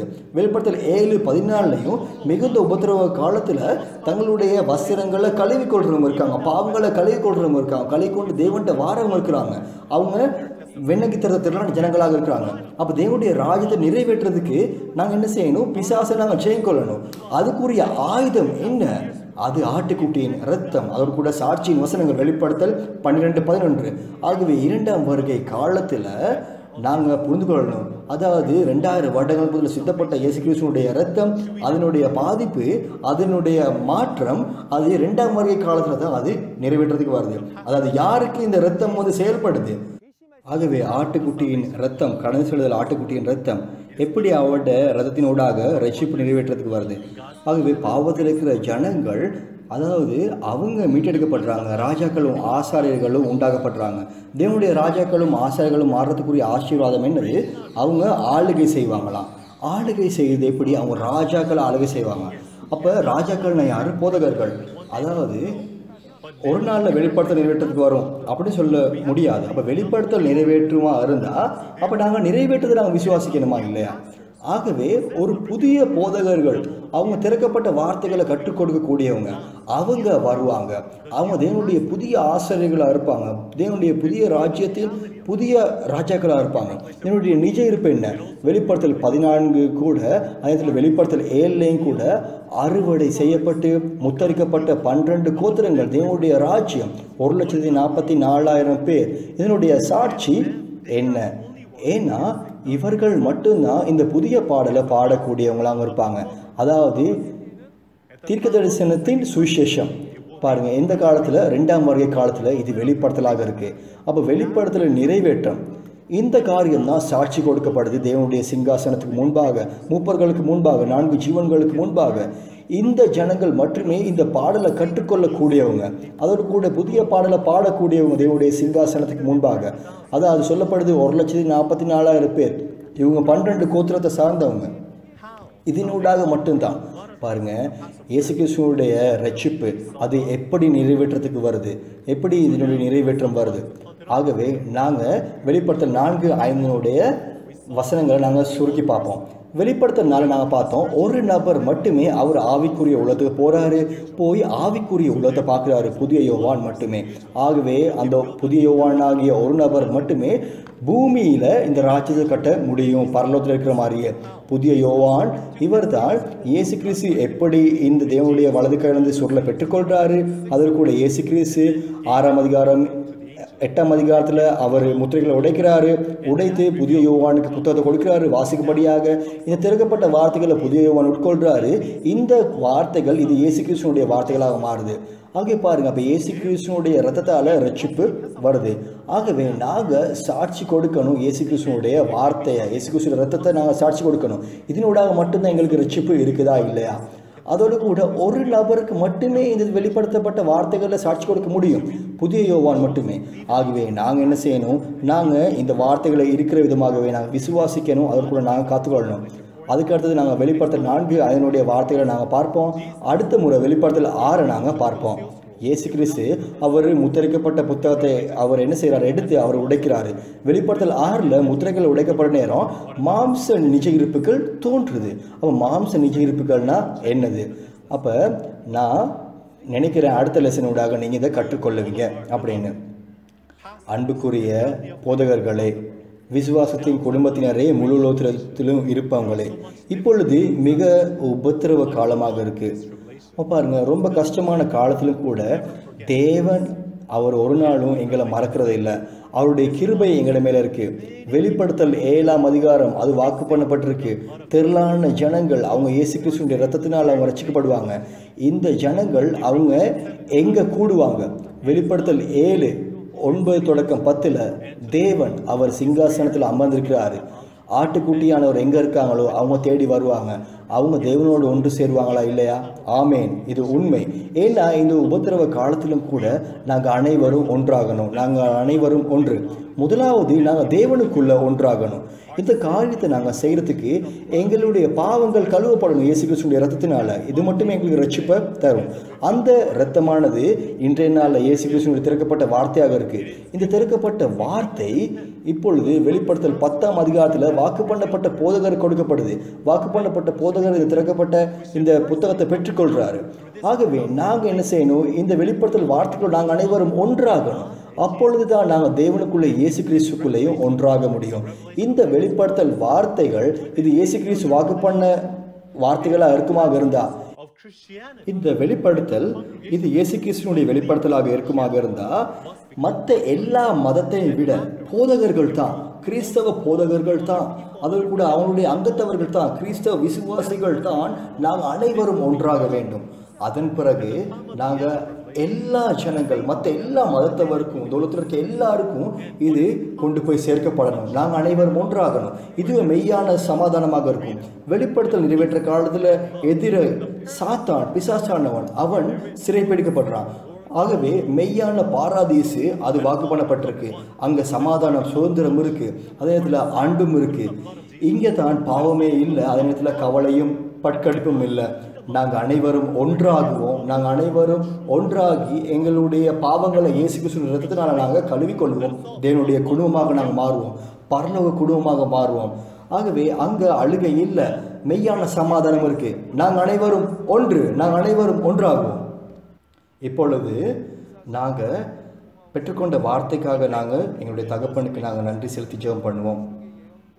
எங்களுக்கு அன்புக்குரிய கிருபையுள்ள தகப்பனே, இந்த சாட்சியானது வெளிப்படுத்தலுடைய தீர்க்கதரிசனம் மற்றும் நிறைவேற்றத்தின் சாட்சி, தேவனுடைய புதிய உடன்படிக்கை, இதுக்காக நாங்கள் நன்றி செலுத்துகிறோம். இந்த சின்ன ஆன்லைன் கருத்துக்காக நன்றி. இன்றைய நாளும் கூட வெளிப்படுத்தல் 4:5 நாங்கள் பார்த்தோம்.